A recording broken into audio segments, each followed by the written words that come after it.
Today's chat is brought to you by the support of our Twitch subscribers. Through the patronage you provide the Focus Fire chat team through the Twitch platform, we are able to provide you with the weekly podcast as well as the game streams, website, and other aspects of Focus Fire chat. If you have any interest in becoming a subscriber of the FFC and gaining access to some exclusive features in the Discord server, please be sure to visit our Twitch account and click on the subscribe button. If you're an Amazon Prime member, remember that you do have a free subscription to Twitch every month that can be used for this. And for those of you who are already subscribers, thank you again for your generosity. Welcome to Focus Fire Chat. Explore together. Welcome back for episode 126 of Focus Fire Chat, recorded live on March 23rd, 2018, over on twitch.tv/FocusFireChat. Big shout out to our live chat here. Thank you so much for joining us for another evening back in the tower. This is your host, Blue Crew 86. Alongside me, we have the man who has been said to have the voice of the flower, an individual who goes by many names, Justin Sane 0516. Justin, what guys do you have on for us tonight? Yes, it's a little bit of a reach, but I am Mac Shin Wars tonight. Not my best work. Not your best work. I'm gonna have to be honest with you. Not the best one. It'll do. It'll do, pig. It'll do, pig. You know how you weren't on last week? I think that name deserves you going away for another week. Oh, I'm kidding. Hi, Justin. I love you. Zing! We missed you. Ninja vanish. that's the way he says I missed you, Justin. That is how I say I missed you. He knows better. All of his insults are just cries for help. I've learned this.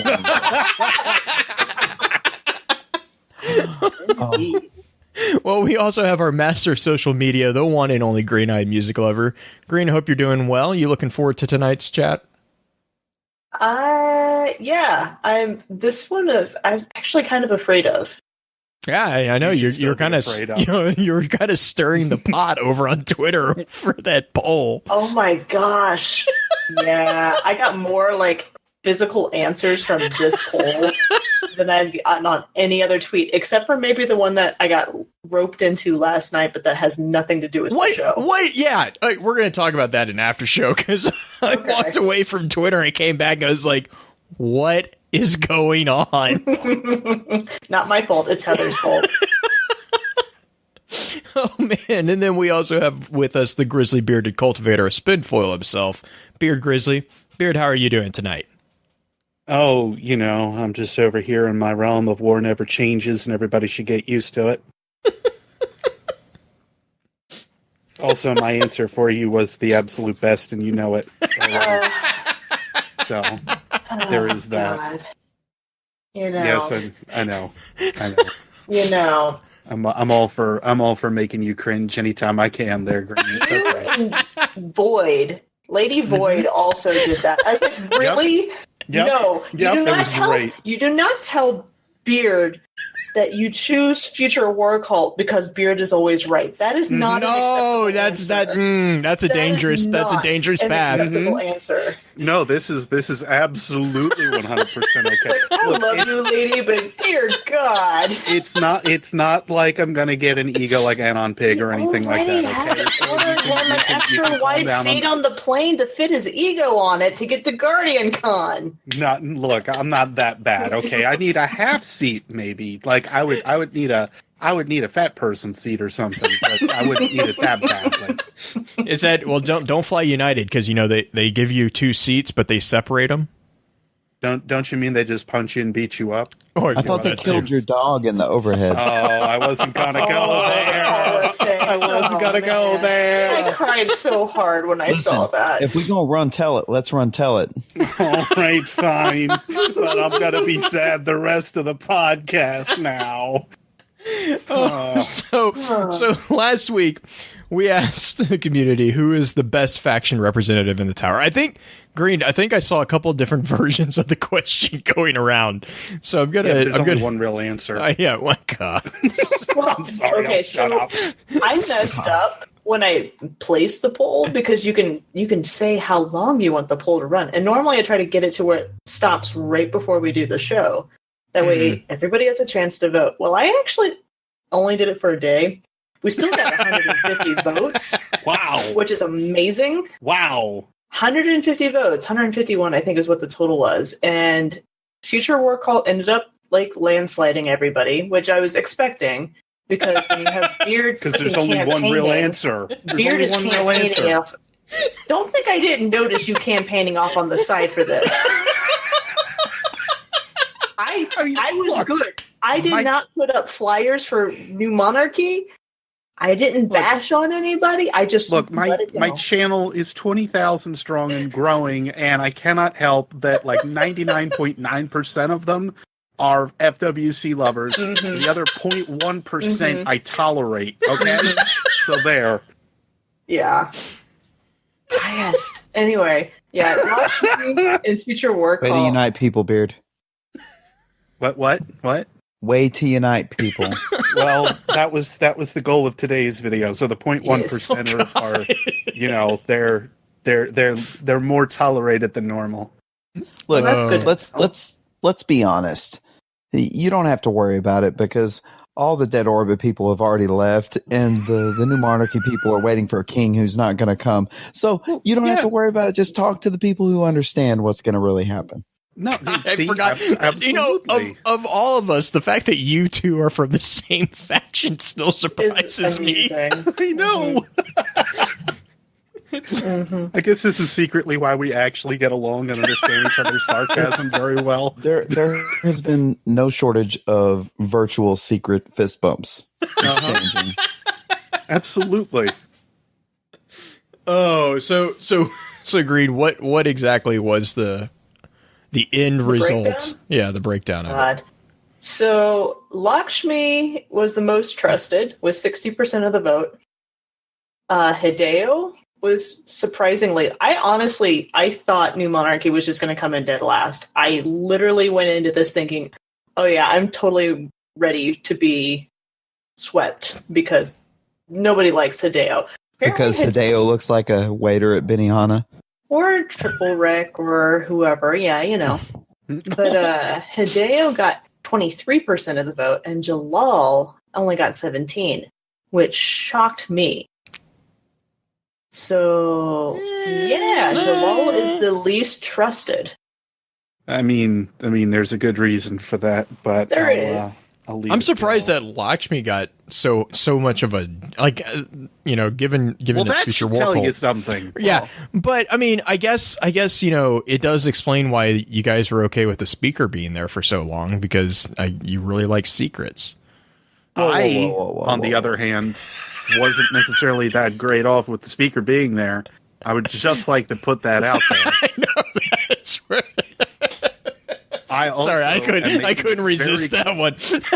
I'm also making it very clear that if I had the opportunity to join the symmetry, I very well would. Oh yeah, Just well, putting it out undoubted. there. Yeah, Look, symmetry or yeah. Let's all be honest. We know who Jalal is. He's the Don't you old mean man Jamal? from Up. Yeah. The old man from But what is wrong with What's that? going on? He's going to tie a lot of balloons to his house. He's going to fly away. That's his plan. And he's going to be That's called the by essential Boy Scout. future. That's the Dead Orbit philosophy. I'm going to get fed up. I'm going to tie a lot of balloons to my house. I'm going to go into the lower atmosphere. Like that's his plan. There's and Justin breaks the What? Disney record with well, see, and Welcome my back, goal Justin. is to be- Welcome My back, goal is Justin. to be the wilderness ranger on his porch with the stupid dog. with I the, love that dog. Doug Yeah, is but- amazing. But Squirrel. hang on. Now we have to figure out. Are you saying that Hideo is the junior ranger on the porch, and then Doug is Lakshmi because he's just like, I love everybody except I want to chew them. No. no, I think Hideo is who was the guy who had the fighting dogs. Yeah. Oh yeah. And Lakshmi is the one that killed the wife at the beginning. What? I mean, that Wow. kind of fits with the dark, secrety, slightly creepy lady in the smoke, but you know. Yeah, I'm gonna say I'm just Hashtag- continuing to go with like the dark overtone. Look, this entire episode is gonna get dark Done. overtone. Yeah, Let's be freaking this is honest true. here. Yeah. It's gonna be a dark time. Well, war is the only constant. Look, just hopefully we can reach a consensus that Future War Cult is the best. Yes, eventually that will be the case. Except for the fact that it's already 2 to 4 at this point, or no, 2 to. Whoa! No way! How many people are here? Well, it's 2 to 1 to 1. I guess is how it would be broken down. Green. Yeah. Oh man. So next week though, what's the question you think, Green? I know you kind of had a good one that you put in there. Well, okay, so this is going to be a less contentious poll, because wow, this week was intense. But the question for next week for everybody is: do you think the Vex part of Asher will spread throughout his body? I'm just going to bite my tongue. Yeah. I mean, there's an easy answer to that, and then there's a really easy answer to that. Hey, it's along my lines of thought, Justin. Let's see how many people have read up on Asher is more of what I'm trying to figure out. Okay, fair enough. I'm going to say I feel like we could quote Back to the Future 2 on this one and be like, we could do this the easy way or the hard way. The easy way. Oh, all right. Well, so let's jump through the regular standard intro notes, and then we're going to get right into the debate. You guys good to go? Let's do it. Mm-hmm. Yay. Our topic for this week's chat is going to be a look at the faction wars. Before we jump into that, however, I do have a few housekeeping notes to run through. In our last chat, we discussed the 9. If you ever miss an episode and would like to catch up, please be sure to check out the new FocusFireChat.com for archives, articles, and links to the other aspects of FocusFire Chat.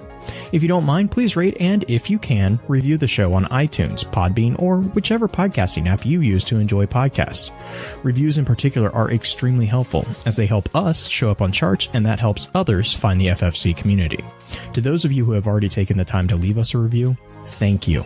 As many of you already know, Focus Fire Chat is a cross-community gathering where the intent is to offer a week-long, in-depth view of a particular subject from within the lore of Destiny and other games. This chat begins every Tuesday morning and runs until the following Tuesday, with topics decided by the group via a poll that begins every Friday and ends on the Tuesday morning of the new chat. Every Friday, at around 10 p.m. Central, we get together to stream a recap of the previous week's chat for those who were unable to participate. Please be sure to also give some support to the other podcasts in the Guardian Radio Network, links of which can be found in our show notes or on our website.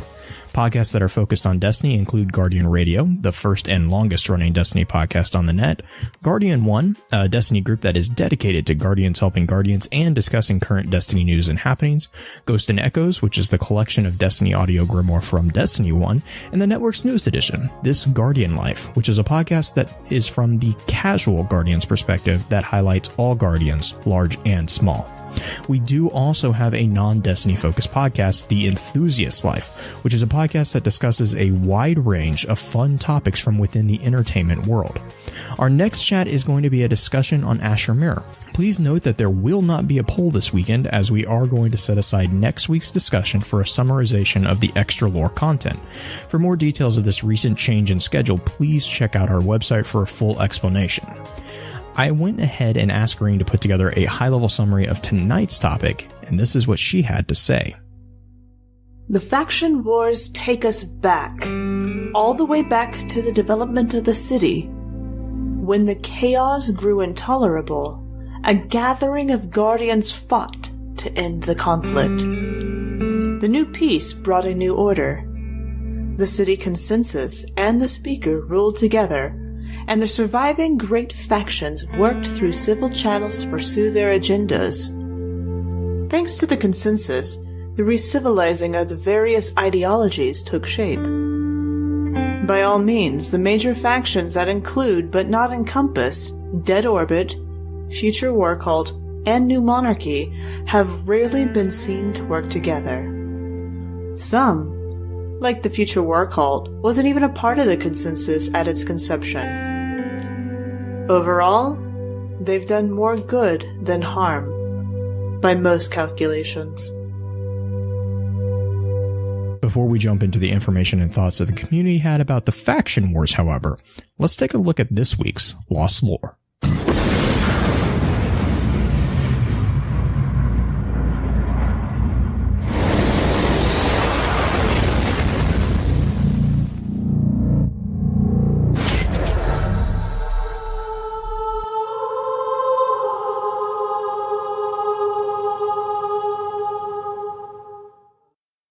All right, so I think a really good Lost Lore topic for this week is going to be talking actually about Lysander, which is, I mean, I guess currently in Destiny, we actually know quite a bit about him compared to what we knew for a very long time in Destiny 1. But Lysander basically is mentioned in a couple cards.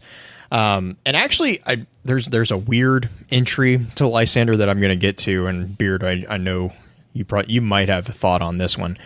But the cards that really kind of reference Lysander are from the Grimoire cards: Lysander's Cry, Bannerfall, and Ghost Fragment: The City Age. The one that actually gives quite a bit of detail is the Bannerfall card, and the Ghost Fragment, the City Age, is basically, you heard Green speak about how the Future War Cult wasn't originally in the consensus. Well, that actually is described in the City Age Ghost Fragment card.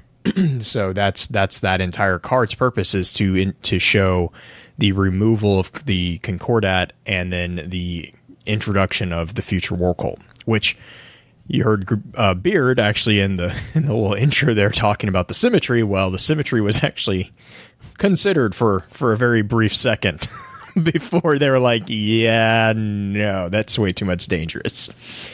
But yeah, so Bannerfall is basically just the presentation of Lysander and the Concordat as the most recent example of a faction that rose in opposition to the consensus as a whole. And this is important because of what we're going to be discussing later, in the show here, because this is exactly what the consensus was formed to fight against, to stop. And so the Concordat, and there's a lot of debate about, the Concordat and New Monarchy, because there's a similar kind of feel for the drive there. My personal understanding is that they might agree on maybe the direction, but they don't agree on the path that is being taken. And Green, I know you might have a little bit more insight, seeing that that's kind of your primary faction. I was just thinking more about the consensus, and the Concordat actually was sort of a part of the consensus. Oh, correct. Yeah. So yeah, the very first line talks about how the Concordat shall no longer be recognized. It's them banning them from it. So the consensus was, from what I can gather, it wasn't necessarily. Was it always just 3 factions? Because that's kind of how I got. I know New Monarchy was one of, if not the original, one of the original. They were in support of the consensus from the beginning, but correct. I don't know if we have a number of great factions, because that's what we've got, is like the great factions formed the consensus with everybody else. But I don't know if we have an actual number. Lysander, I don't know. Lysander is always just such a crazy character to talk about because of the whole Sparrow being missing. And wasn't that the Halloween thing when the broom got stolen? Yeah. Yes. When that showed up? Yeah, Lysander's Cry. That was the one that you had to...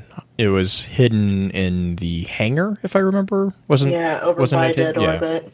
And it was only accessible after you went back to Bannerfall and grabbed up a ghost. That's right. Yeah, by the sweeper bot that was trapped in the room. Yep. Which Bannerfall was the location of a prior tower that had the Concordat. The Concordat was there. It looks like it was shared by New Monarchy and the Concordat. Yeah. Which also is kind of one of those things where, the New Monarchy's guardians were the ones that actually put the Concordat in the ground. As far as they were the ones that shut down that kind of, I don't even know if it was like an uprising, but whatever it was, they were the ones that shut it down before it could get out of hand. The other interesting thing that a lot of people have spoken towards is the Concordat sigil. Every single faction, every single faction has a symbol that they kind of rally behind. We all know the three major ones, but the Concordat actually has one as well. It's an interesting twist on a very common symbol of rising up. Instead of a fist rising up, though, it's a fist that's pushing down. So, and I think, was it Anon that had a really good article on that over on Ishtar or on Reddit? I can't remember. There was somewhere that they kind of made a really decent argument about how it was kind of an interesting twist on the new monarchy concept, again, about being a single ruler. I can't honestly remember who it was. Yeah. Oh no. I just remember they have a really good color for their symbol. Yeah, and actually, I'm sorry, I was reading chat. Black Flag is making a point. New Monarchy's 7th, and this is actually something that I've actually wondered myself. So New Monarchy has 7 tenets, and the 7th tenet is that they should abolish the consensus by a vote of the consensus. And so the question is, was that tenet originally there the entire time, or did that tenet get introduced after the Concordat's little issue? I mean, when would any of the tenets have been put into place? Well, yeah, and that's valid. That's a valid question. I would just assume that most of the tenets would be, there from their founding. But that particular tenet to me does kind of beg the question on the timing of it, because it does seem very close to what exactly was happening with the Concordat, and seeing that New Monarchy was the one that was primarily responsible for putting the stop to that. Again, the difference between the New Monarchy way of doing it and Concordat was willing to do it in a violent manner, whereas New Monarchy would rather it be a peaceful transition. Yeah, and I mean I'm right there with you, Green. I think that the end goal might be similar, but the means to getting to that goal are very different between the two factions, and that's why I kind of agree with Black Flag. And the question there is the thought that maybe that 7th tenet of their philosophy was introduced as another way to not only be like, look, we put this faction down, and this is why, because we recognize that you could confuse this, and so we're going to make it really clear that we don't believe in that. It's possible. That. Was the 7th tenet that was to by vote of the consensus? Yes, yeah, it's the one, right? Yeah, and establish transfer ultimate power in order of the rights and liberties of all unimpeachable citizens. character. Zavala. It's kind of like the supreme military leader agreeing to relinquish power after the war's over. Yeah, very similar. Yeah, I mean, again, I can see the argument there being that it's a way of New Monarchy basically driving a wedge between anyone who would confuse their goals for that of the same as the Concordats. Mm-hmm. And again, Bannerfall. Looking at Bannerfall, the situation there being New Monarchy and Concordat were both residents of that, or that seems to be where their primary bases were. Again, trying to separate the two from each other in the eyes of the public. If they were sharing a tower and then one tried to rise up, it's just I can totally see that. The 5th tenet is considerably at odds with anything Concordat, and that's to support the natural harmony of the city and to actively dissuade any group or individual that might disrupt that harmony. So they adhered to that tenet violently, quite closely. And I'm with you. Was the Concordat were they in support of having as many guardians as some of the other factions tend to be? I mean, I know the factions are headed by a citizen, or civilian, I should say, rather. Did they attract as many guardians as some of the others? I mean, the thing is that's kind of where Lysander's cry comes in, right? Is Lysander's cry talks about how, Lysander is in the wilderness beyond the city rallying supporters. And then the actual quote in the whole thing is actually a quote from Lysander where he says, "Every guardian wants something, greater speed, a rare weapon, a secret. Learn what it is, use it."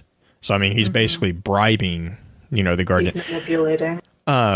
But I mean, I've also seen a couple posts out in I think it was in Reddit, or maybe it was in Commons. There's too many message boards for me to keep track of these things.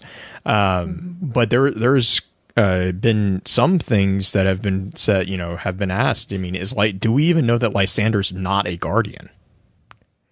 Because we don't know anything really about Lysander. Now we know the other factions. Each of the great factions that we interact with on a regular basis, we know that their representatives, at least, are not guardians. We know that for a fact, but we don't know that for Lysander. And then you also have the other factions that have been mentioned is the Symmetry, who is led by Ulantan, which was a guardian. And then there's the Disciples of Osiris. Well, Osiris is another guardian as well. So it's not unheard of to have a faction maybe that was led by a guardian.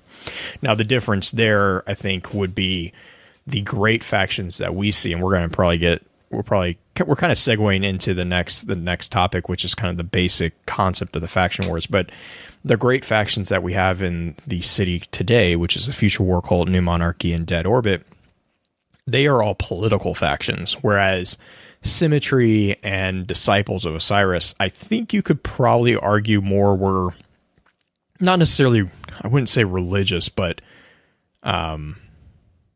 cults of personality, maybe, or factions of personality. They weren't strictly political. Like they were political in their actions, but they weren't founded around a political ideology like the factions that are actually in the tower right now. They were founded around really don't want to use the word theology, but that kind of is the best word for it, or philosophy, if you will. So it was more of a faction of intelligence, or a faction of scholastic beliefs, rather than a faction of political ideologies.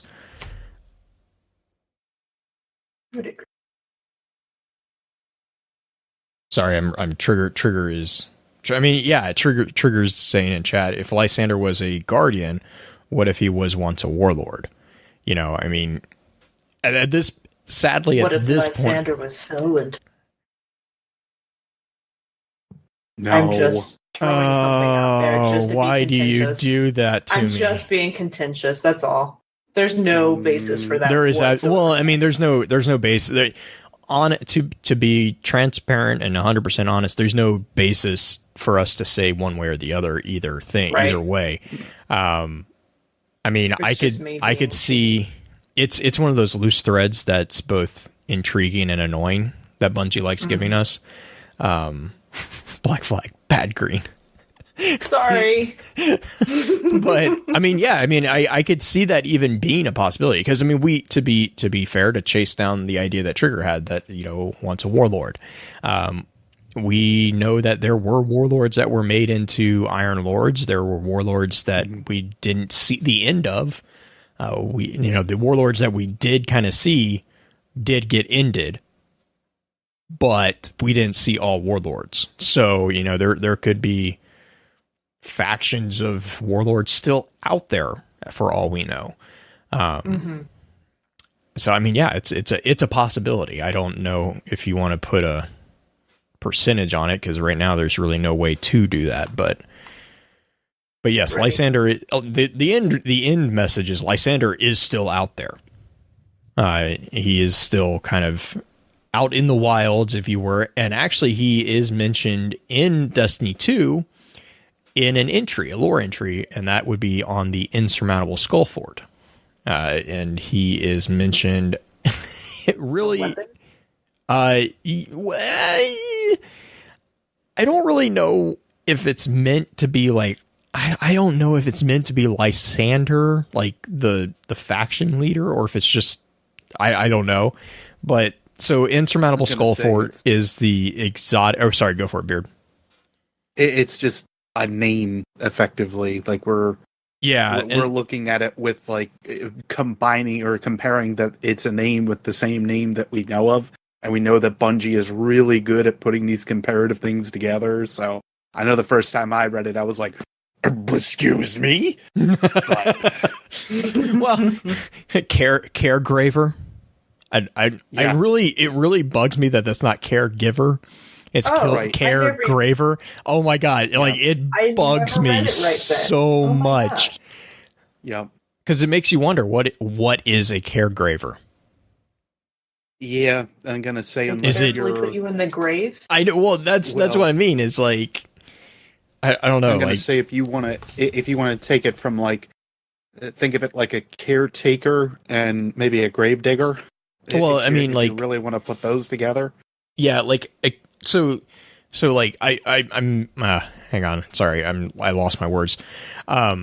Caregraver, like one word doesn't mean anything, but there is an actual position called a caregraver. Like that is an actual profession, and it's basically the person who oversees like tending to the graves, headstone cleanings, and stuff like the person who cleans up graveyards. They literally take care of the graves. Yeah, but it's 2 words on that. Like it's a caregraver. There's so many rabbit holes within that, like that particular phrase right there. But yeah, so like the Insurmountable Skullfort says you will feel the effect of a caregraver Gamma Lysander 4 health enforcer, which also makes me. I'm sorry, that mental thing. You're gonna take this medicine. You're gonna like it, like the health enforcer. I just love that. Sorry. You will find hand-to-hand combat relaxing. And meanwhile, I'm sitting back, and the first moment that I read this, my brain goes right back to the Osiris card, where the speaker makes mention that Lysander, or the Concordat in general, had some reference that Osiris was a project that had gone wrong by an inept ghost. So meanwhile, I'm looking at this going, it was Lysander the whole time. Lysander was actually the one that actually had the whole problems. He was the one on Golden Age Records that was like completely fouled up. Either that or oh my gosh, this spin foil is going to hurt, because I know the thing there is like if you refer to the Concordat as caregravers, they're the ones that are responsible for caring for the graves of humanity. Yep. So if anyone was going to have decent records, theoretically, that would be the caregravers. Yep. I gotta say, and you would think that it would be something like the Concordat if that was going to be the case. So yes, I like where the moment I saw that, I was like, all right, they're not taking Lysander completely out. Like he's not been retconned. There hasn't been anything that otherwise showcases that. The comics, of course, can be argued this, that, the way, and everything. Right. But no, I cannot fully foresee that they got rid of Lysander because of a couple other things that we read about, which I know we'll get to. But Lysander is still very much an important piece to talk about, even if we're not seeing like his face or hearing his name fully throughout the tower or otherwise. But well, I mean, it's still there. At this point, we've been trying to recover and lick our wounds from the whole Red War. Yeah, the factions haven't even started making any major plays yet. No. And now would be a good time for him to, frankly. Right. Well, and I mean, there's been, sorry, just real quick, to close off the Lysander thing. There was a campaign even to call the whole Bannerfall incident Lysander's Folly. Mm-hmm. And Ikora comes out and says, I don't want people even remembering his name. Like, she is kind of almost taking a speaker approach to that whole thing. But I mean, like, I see both sides of that. I don't really agree with that approach, but I see where she's coming from. And that's on a Symbol of Honor, which is a quest from Rise of Iron. But she says there was a campaign to call it Lysander's Folly, but I don't want people even remembering his name. So, the irony of Ikora saying that just kind of strikes me as a interesting note, because that's kind of exactly what the speaker did to her mentor. But to use Lysander kind of as a segue into the faction wars, let's kind of back up a little bit and talk about the basics of the faction wars, because in order to understand why, I think it's important, in order to understand why Lysander, like what Lysander and the Concordat did in the context of the world that they were in, it kind of makes sense. Like there was a progression of actions that led to this particular decision by the Concordat. Just the same way as there was a particular set of actions that led to the formation of the consensus itself. So basically, the faction wars were a series of conflicts within the city where various factions struggled for power. And this is using the word factions not as capital F factions, but these are all factions. So imagine factions as a just grouping or a gathering of similar-minded individuals. So where various factions struggled for power and nearly brought the city to its knees.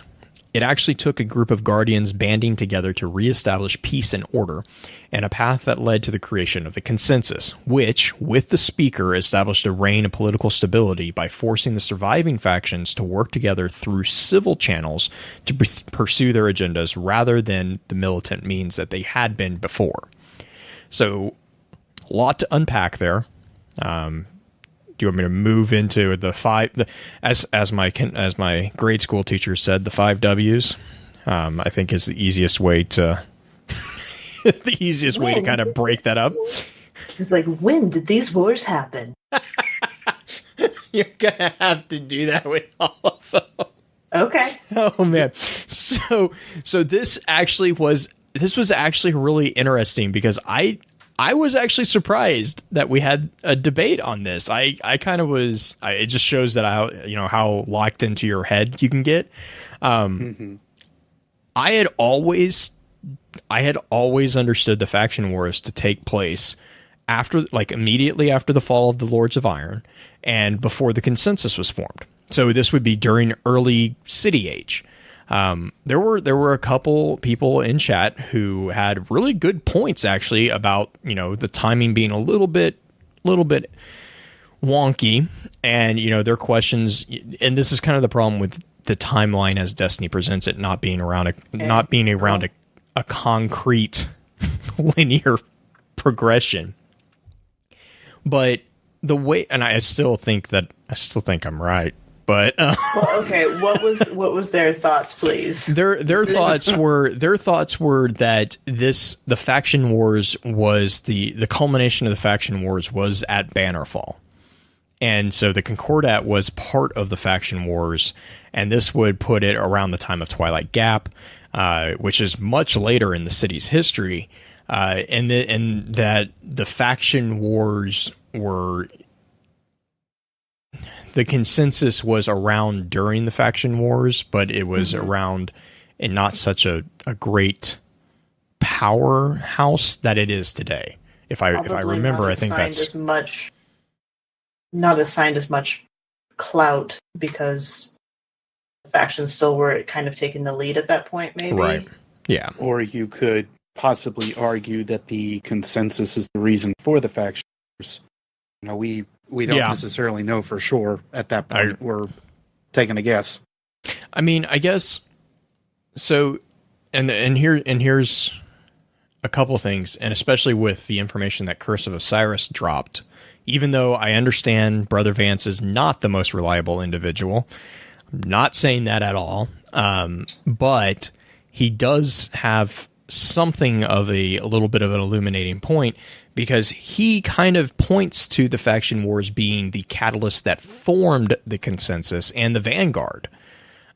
Because we get the names of the original Vanguard mentors and the Vanguard commander from Brother Vance. Now, to be clear, we didn't have that information prior to Destiny 2. So before that information was released, I think that the debate on the timing of the faction wars might have had a little bit more to stand on. But with the information that Brother Vance gives us in Garden Progeny 1, I think, I don't know. I still see, I just see things in the light of like political transitions, right? You had the city, or actually even before you had the city, you had the warlords. The Risen then came on, who became the Iron Lords, and they took control from the warlords. They took over. And then you had the Iron Lords, and then all of a sudden Siva happens. And if you remember Rise of Iron, the Siva crisis was a very quick crisis. Like, Siva happened, and I mean, like, I get the feeling that it was less than a year, definitely, that entire thing started and then ended, because it ended, and that leaves, if you think of the Lords of Iron as being the controlling factor or the controlling political force that kept everyone in line, which, to be fair, that kind of is the way they were presented, and not in like a dictatorship way, but in a kind of more of a monarchy type concept, a more fieful system. If you view that, and then all of a sudden that top echelon is just ripped away, that creates a political power vacuum. And we do know that a lot of the factions that were in faction wars, that they were political factions. So to me, I was just, I read that and it just made sense. Okay, well, there's a vacuum, there's a big hole. These factions are going to be trying to fill that hole, and everyone, and use this opportunity to take control and get more power for themselves. And then Vance, in his little excerpt from Garden Prodigy 1, kind of presents this as the ending of the faction wars was when the speaker kind of took the reins, and and Vance kind of paints it as the illusion of democracy, which I'm not entirely opposed to that interpretation of it, but he presented this idea of the consensus and then the Vanguard, because we also see during the faction wars, part of the problem was Guardians were not aligned with each other. Guardians were very loyal to different factions. Again, kind of making sense. There wasn't a Vanguard there. The entire Vanguard was introduced to make sure that, and we kind of talked about this in the Vanguard episode, but the entire point of the Vanguard was to kind of separate the Guardians from the factions. It's like you are too powerful to be involved in the petty squabbles of these people. Like, if you get involved with petty squabbles, you actually will destroy things, like physical, like city level things. It's one thing if, two humans are arguing. It's another thing if two Guardians are arguing, because Guardians, because of the nature of their existence, they're much more quick to come to blows, and their collateral damage is a lot more significant. Whereas turns into a bad version of Batman versus Superman. Yeah, and there's no Martha involved, so there's no ending to it. Sorry, that was a low blow even for me. But yeah, right. I mean, just Beard, I know you're not a fan of the comics, but take the argument between Saint 14 and Osiris as portrayed in the comics, right?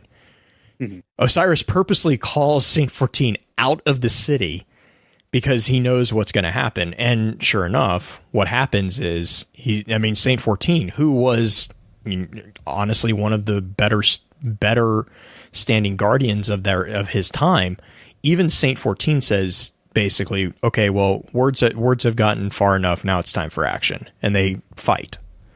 Like that's how guardians resolve their differences. That's the crux of the Crucible. Is, you know, you settle it in the Crucible. You 1v1 them, is to kind of take that phrase literally. Whereas humans or mortals, the point of death kind of prevents us from doing that, right? You know, you're not going to draw a weapon in a conversation with someone else who's just as likely to have a weapon, if not more weapons than you, because you can die. Well, Guardians don't care. So, you know, ask Petra how that worked out. But I mean, so that's where, and I see like in chat right now, Green, you're kind of like the faction wars as a way the speaker rose to power. I totally buy into that theory. I think that's exactly what happened. We know the speaker was there prior. Oh yeah, because the speaker was there from the beginning of the city. But did the speaker use it as a political a speaker? Tool? But yes, yeah. I mean, and there's still that debate too. Yeah, we still don't necessarily know like what we know that the speaker seemed to take advantage of the people gathering underneath the Traveler, but we don't necessarily know what kind of power he had previously, like at all.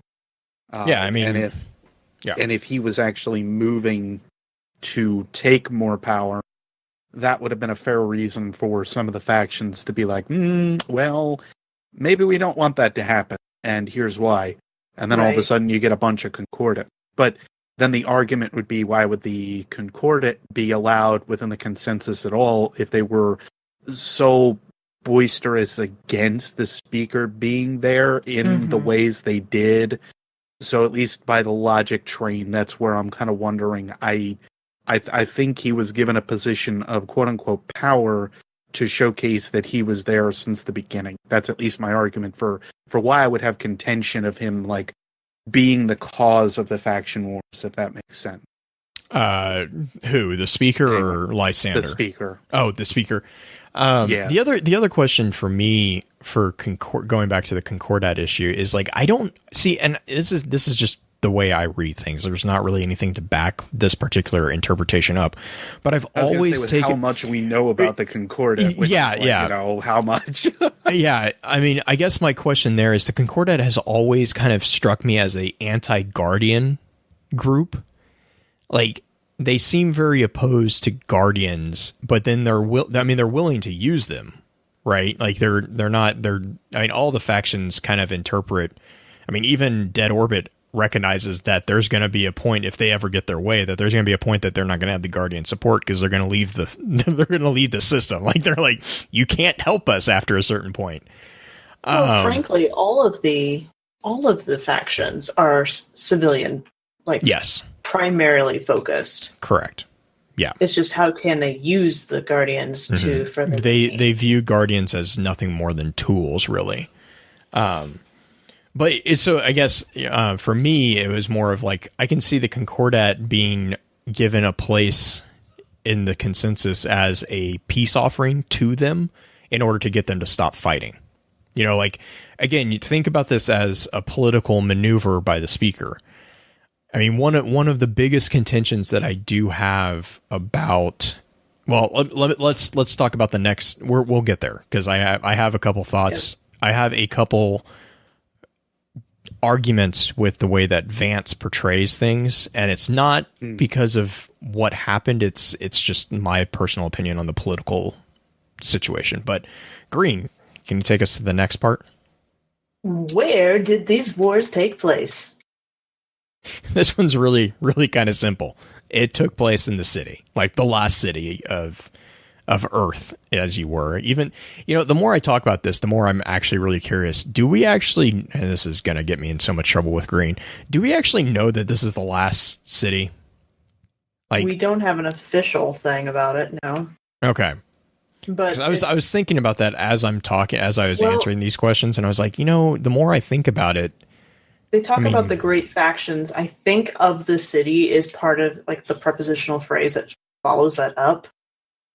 but yeah. I mean, it was one of those questions that I've always kind of had nagging in the back of my head. And then our earlier conversation about warlords surviving made me really, really think. It's like, Earth is not a small planet.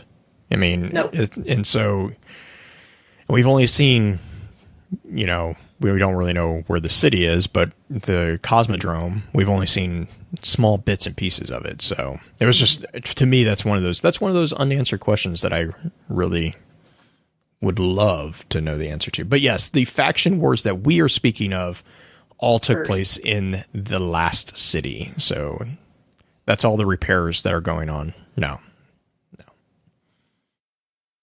Because which is all backed up by a card we'll get to here soon enough. Bear with us. I'm really excited for that one because I really do think that it answers like it does. It answers so much, and it makes me so sad reading it. Okay, so Green, that was where the last city. So again, when and where, done. Who was involved? All right, so. Like we kind of were speaking when we were talking about when these wars happened, this was predominantly between the political factions and their followers.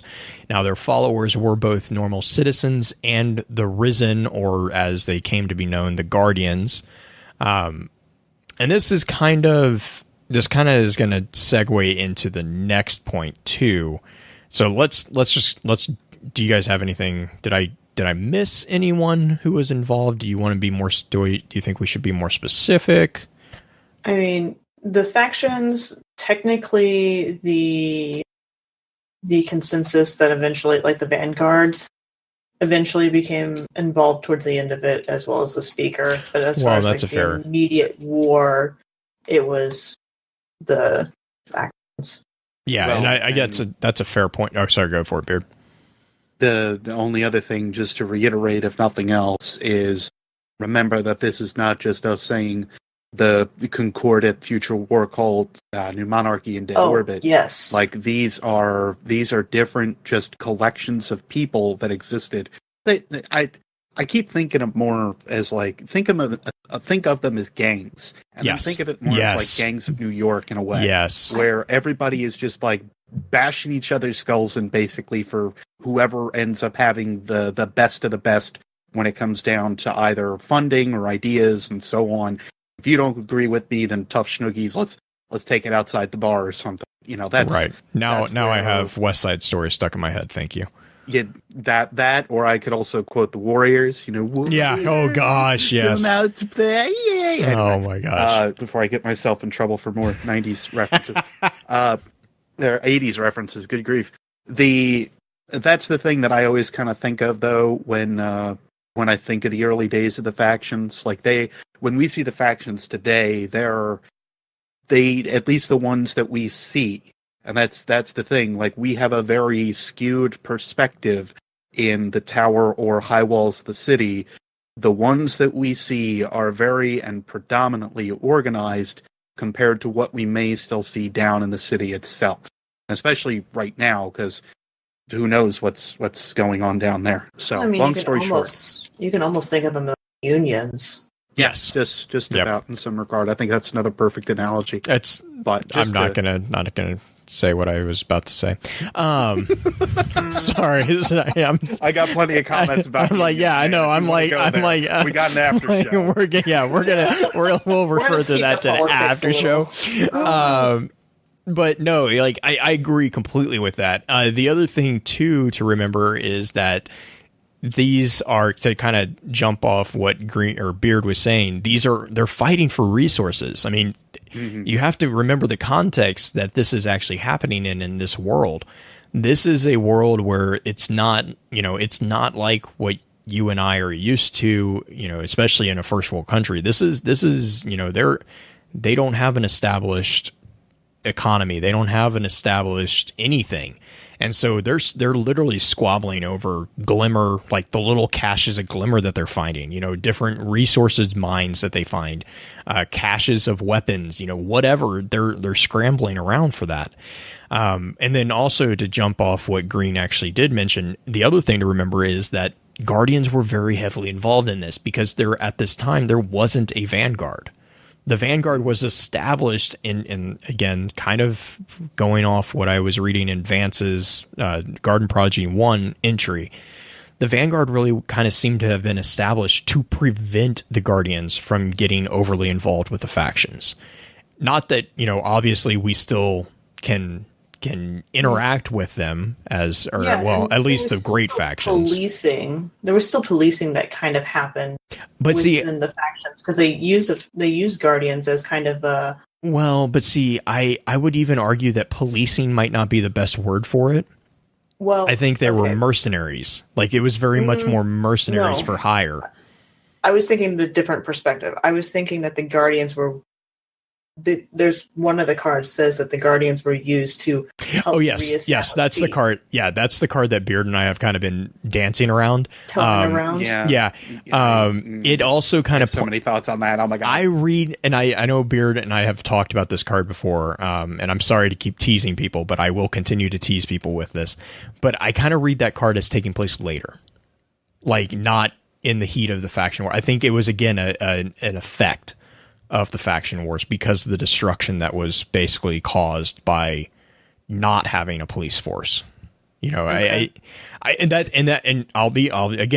That's just how I read it. I'm 100% open to being, proven wrong on that one. Mm-hmm. But that's how I kind of read it. Just the same as I kind of read the Vanguard and the consensus as being the next evolutionary step in the political evolution of the Last City, which I think might be a good segue into the next part. Well, why did it happen? Yeah. Why did they have the faction wars? Because I don't like that sentence you put there because it feels very weird to say. So I'm gonna have to make you do some sound bites for these. Sure. Ghostify them. We're going to archive it. But we're going to ghostify it too? Gosh, yes. So why? I mean, we've kind of been mentioning this, but I think it's mostly because there was a power vacuum. Like, again, you had if you think of, well, let me back up and say this. I approach a lot of my political views from a Machiavellian point of view, as far as political theory.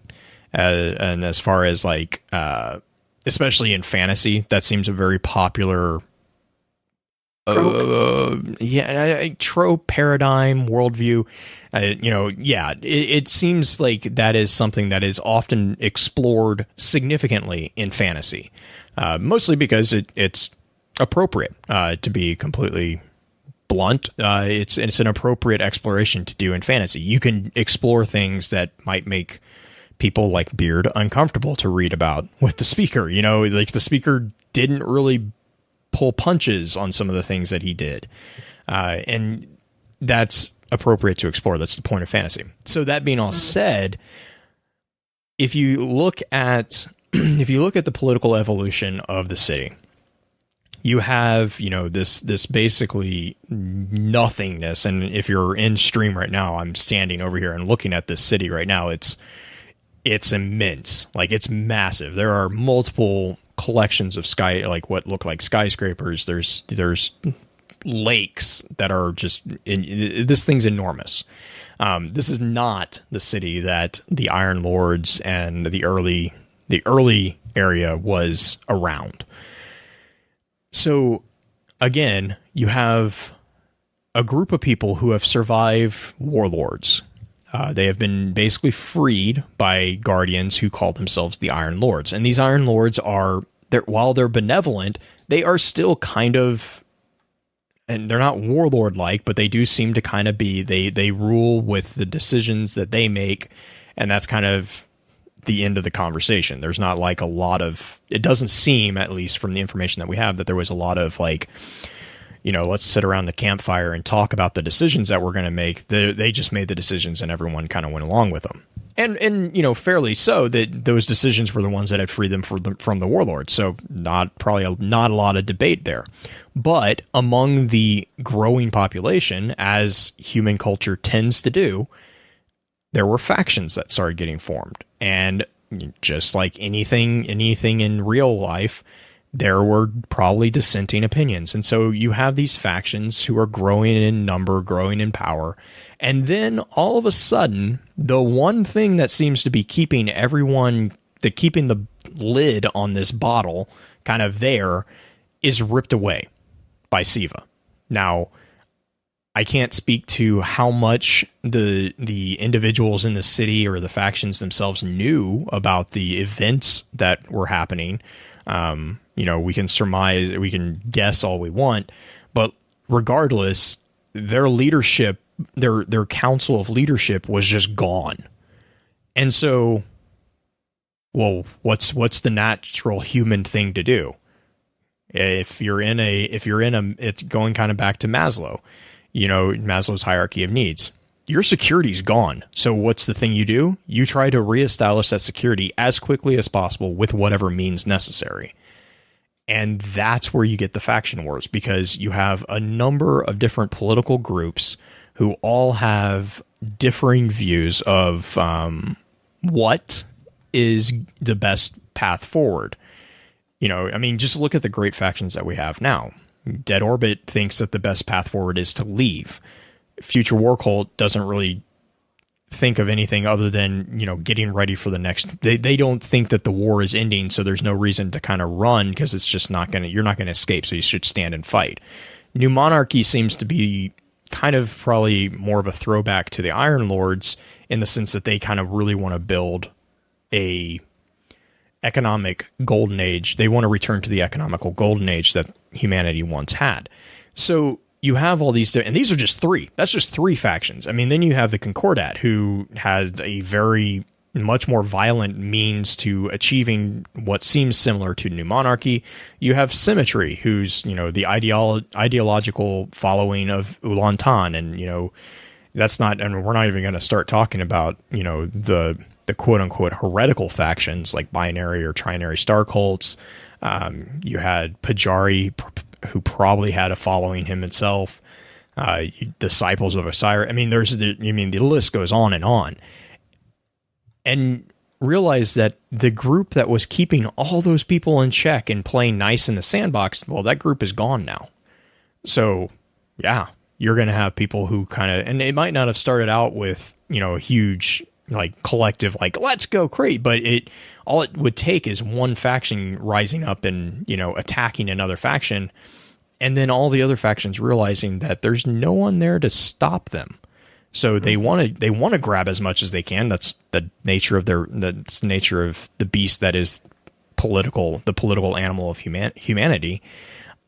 And so that's what the faction wars is. It's a squabbling over this land of, arguably rich resources that no longer has this controlling factor. And then that's where we see, this concept of, this is where I kind of disagree with Vance. Vance describes it as an illusion of democracy. To be blunt, this is not a democracy.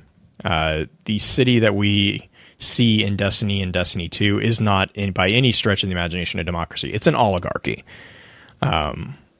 Because the decisions on what happened in the city are not controlled by the many. They're controlled by a group of elite group of individuals, which is literally the definition of an oligarchy. Now, regardless of if the speaker wanted to actually make a monarchy and this was just the best that he or she could do, that's entirely a different debate. But the situation is that the consensus was formed, really, in my mind, as a way to kind of put an end to this squabble. And so we've kind of mentioned this before, but the factions that are in the tower, I really strongly do not believe that they are the only factions. They are just the great factions, the major factions, the factions that have enough political clout to be recognized as being well informed enough to make decisions for the whole of the city. We also know that they can be replaced, which indicates that there's a pool of individuals that can replace them. And then on the other side of the consensus, we have the Vanguard, which again, like we've kind of talked about with Brother Vance's presentation of the history here, the Vanguard was implemented at the same time that the consensus came about. And your original individuals there were Saint 14 for the Titans, Osiris for the Warlocks, as well as being the overall commander of the Vanguard itself.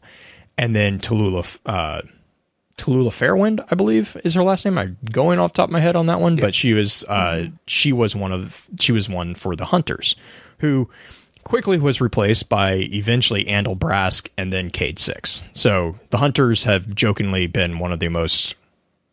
They have a rotating door policy on their Vanguard mentor. I mean, keep the ideas fresh and coming. Yeah. Or just, how can we trick one of them to actually stay in the city? Or Wanderlust. Yeah. Yeah, Wanderlust. Wanderlust is very prominent with Hunters. But I mean, it's just one of those things that I love the dynamics that they present with the Vanguard, because even though they kind of joke about that, you can also tell that the Vanguard accept that as just an innate part of the Hunter nature. And it's actually one of the things that they really value in the Hunters as well. But whatever. But I can see the speaker as being the individual who kind of was like, it might not necessarily have been the individual, but the spearhead of this group that was like, okay, enough is enough. We are not doing ourselves or anyone favors by killing each other over this. Like, an eye for an eye makes the whole world blind, basically. I also see the speaker as a very Machiavellian figure, but which I know Beard probably agrees with me a little bit on that one. Beard has strong feelings about that one. I mean, strong feelings about the speaker? No. Yeah, I mean, like, no, I meant just in the fact that you were very adamant about your dislike in the speaker. Uh-huh. I mean, I don't know, like, I really like the presentation of, if you have not got a chance to, I really strongly recommend reading The Prince by Machiavelli. It's very short, very, very informative on basic political maneuvering. Like, obviously you have to read it within the historical context that it was written, but it's like The Art of War. It's pretty applicable. But like, one of the things that he talks about is, the emphasis over like being able to be strong and being able to protect those who owe you allegiance, because, it's more important that they value you than any other princes, because the people that you are over are going to be the ones that you have to keep happy, or you're going to have a mutiny on your hands. Machiavelli never pulled punches in his political writings, which is one of the reasons he's really fun to read. He didn't really worry about being PC even at his time.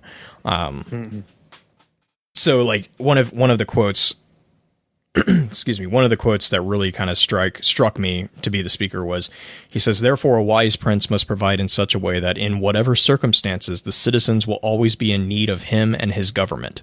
Then they will always be loyal to him."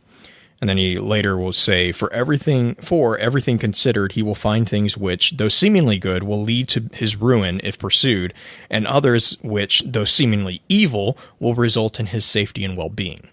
And I think that one kind of speaks loudly towards, something that Beard has said in the past about the actions of the speaker that we see in the comic, and, the seemingly transformation of his character through the story.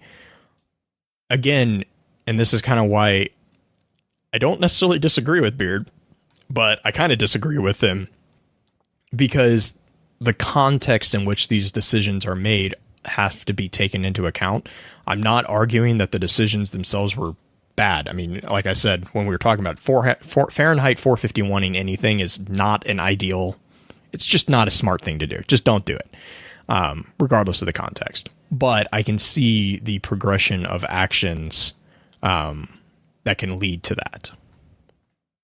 But I've been talking a lot. Beard, Green, Justin, you guys got anything? Well, unless we want to skip down to that thing we've been dancing around. All right. So let's jump into... where did my mouse go? There it goes. Okay, yes. Let's go. Let's jump. I was like, I'm going to go down to my notes. No, I'm not. Computer did not agree with me.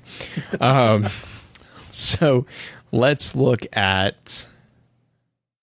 Well, let's look at this entry that Beard and I keep referencing. Do you want me to pull up the audio file for you? Sure. What does the text say? This is from the Peacekeepers. This is a new set of legs that are available for the Titans in Destiny 2. But this actually goes over a faction called the Peacekeepers, designed for the seamless delivery of justice in an unjust world. Peacekeepers once patrolled the city before the Red Legion's attack. They were guardians, but their interest was in protecting our core, our home. Most understood the value in exploration, but the Peacekeepers were old guard, born in the aftermath of the Iron Lord. They lived through the faction wars, bore witness to what damage internal strife could bring to a fragile society. They vowed to keep the factions in check and stood at the gates as our walls expanded and our city became a home. Now, nothing remains of the order, yet their legacy delivers a harsh truth. The last safe city was never truly safe. Dun dun dun. Oh, Dun, Peacekeepers. dun, dun. It makes me so Peacekeepers. sad. I know. But Did anybody else notice that the emblems on the Peacekeepers look somewhat similar to the Age of Triumph crest? Yes. Yeah. Yeah, the ones actually on there's just to kind of give reference, these things are at least starting blue, very light blue, and then on each knee pad there's actually this crest. Again, it looks very similar to the Age of Triumph crest. On the side, though, and this is why they're actually dubbed the RoboCop legs, because they actually have it's a retractable spot on the left and possibly on the right side as well. It's amazing. But if you use the I haven't perk heard is that. That makes me amazing. so happy. It's amazing. Oh yes, the perk though, which I think is kind of cool to reference. If you're using an SMG and you holster the SMG, these things will actually load your SMG for you. It's awesome. But long story short, they have up on the front thighs. They also have 4 cross shape marks or X shape marks on each of them. I'm not sure if there's anything behind that, unless they're like kill numbers or something, which I would doubt. Unless it might maybe it's some kind groups of order of following. Yeah, or Yeah. it's this is the number of factions I've put down. Oh. Or that. Sorry. Rough. But these are definitely cool looking leggings, and they are the fact that they have the RoboCop retractable thing going on. As soon as I saw those, I was like, I kind of want to make a Titan just to play with these. Yep. You know it's cool when that's the response from Beer. I'm gonna say anything that makes me think of RoboCop. We already saw it with Shiro, and I've already referenced that. But no, anything that makes me think of RoboCop, just your move, creep. Your move. Chat likes Oh, you God. referencing them as leggings. Yes, I'm gonna say they are very fashionable leggings. You can wear them to the gym, and they're My Titan don't. You don't want to wear these to the gym. My Titan don't wear no leggings. Look, they would be like powered leggings. So you know what? You're getting plenty of extra for your What bench presses and leggings have everything. you been wearing, Beard? Look, we've already discussed this. I am an exo. What? Huh? Who? Hang on. Okay. Green's like, just stop while you're Just ahead. okay. It's like, yeah. Let's I may just have So- said leggings on purpose just to infuriate Green. Mission accomplished. I guess just have a really bad image in my head of Beard with leggings on. see why do you say this stuff? Now I have that image. Why do you do this to me? I was Beard like started it. I was really doing good until you said that. But to go back, I'm not even paying attention to chat anymore because they're talking about yoga pants. It's devolved into It's nonsense. devolved into they're talking about Titans and yoga pants, and I'm done. Yes. Yup. Yes. Pence, you're to next. question the question I think, Green, that you had about the Peacekeepers was, when did this group kind of get evolved? And I can see now that as soon as you asked that, I see what you're reading, that they came out before the faction wars, because it says that they lived through the faction wars, born witness to what damage internal strife. Yeah, see, like because I focused in on born in the aftermath of the Iron Lords. I kind of just glossed over that next line, but you are correct. They actually do seem to have been around prior to the faction wars, and they might have even been part of the reason the faction wars didn't go worse than they did. I was going to say either that or they were born during the faction wars. True. It would either be like during or before that they were there. But regardless, it does seem, as the entry goes on, of course, to at least suggest that they were there prior to the walls almost even being built. So this also kind of gives us a fair timeline of where the factions and the faction wars may have even been instituted, which I think also is true. Somewhat important. That's also very true too, because that would negate the idea that the faction wars, the earlier argument that we were speaking of about the faction wars being during Twilight Gap or Bannerfall, right?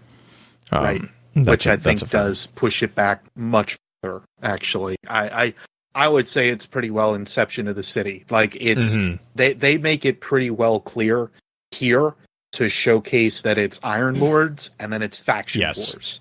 Like, which interesting, like just an interesting little note, just kind of for those who are a little bit more OCD. Originally, the Peacekeepers did refer to them as faction rallies, but they were changed to read as faction wars, which is one of those changes that I really appreciate, because that's another question that I see a lot when we talk about faction wars, is the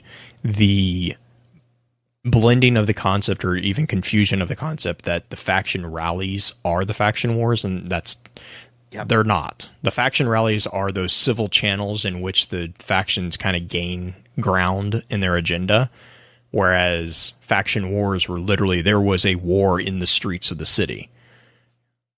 And basically, it wasn't against Fallen.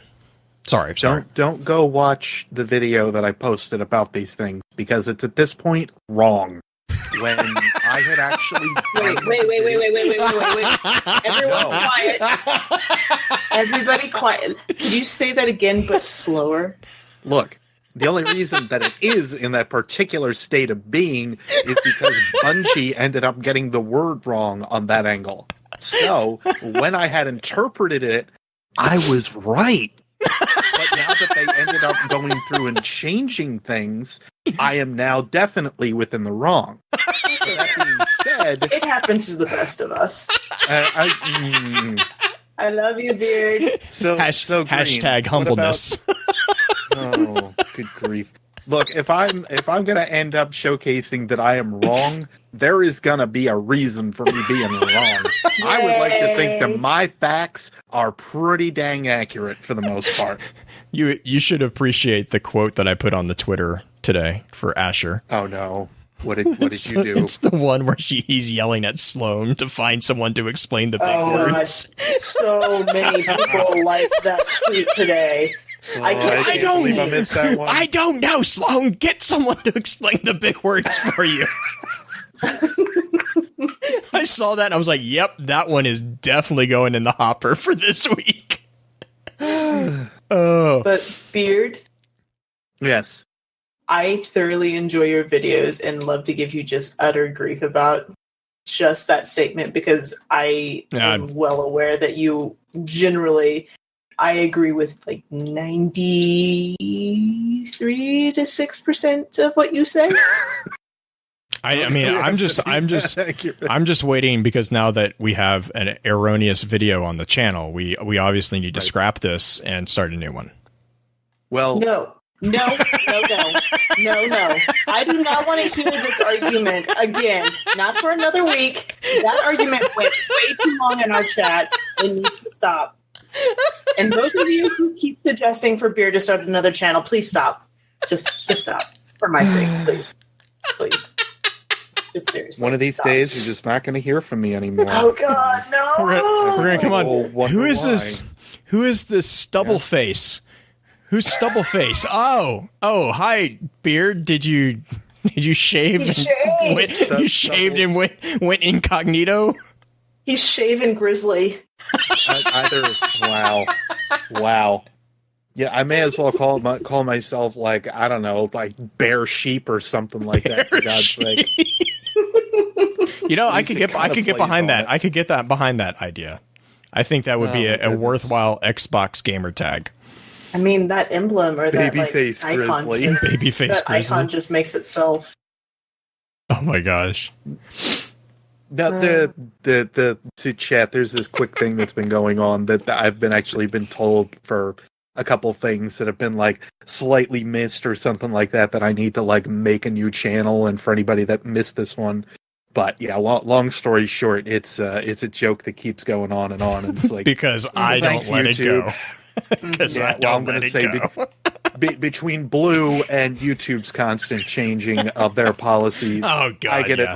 on both angles, you know. Yeah. That's been a thing in our chat for a while. Yeah, and now I feel like Blue I keeps completely bringing- derailed everything. Actually, Blue derailed Yay! everything because he Blue's was like, fault. "Look at this. I'm going to go ahead and say that he needs to have another channel. I'm once going to do it again. again. Uh-huh. And it'll happen next week, and the week after that. You know and the what? week after that, and then leading up to Guardian Con, it's just going to be this thing where I go. That's gonna "Here's how I'm a gonna shot. end- I hope you choke on it. It's like I'm going to introduce. So, Beard, how's the new channel doing?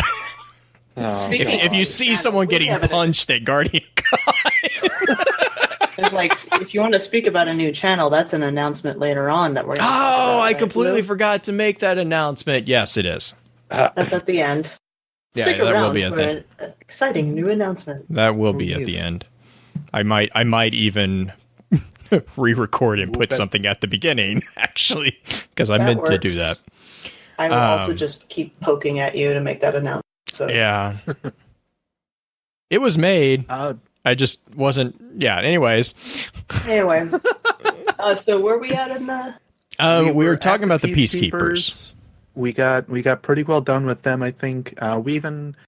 I think we're still at the point of like the timeline debate in a way of just Mhm. like when faction wars so on were kind of a thing. Well, can we talk about who the original that we know that were definitely there when the consensus was established? Yeah, definitely. Because we know New Monarchy was. Yeah, I was about to say. has been labeled as one of them that was there. I mean, New Monarchy was labeled from the very inception of the faction as one of, if not the original member of the consensus, or well, I guess one of the original members of the consensus, because by definition the consensus is multiple members. But like they in New Monarchy's faction card, it specifically says New Monarchy rose from the ashes of the faction war. Yeah.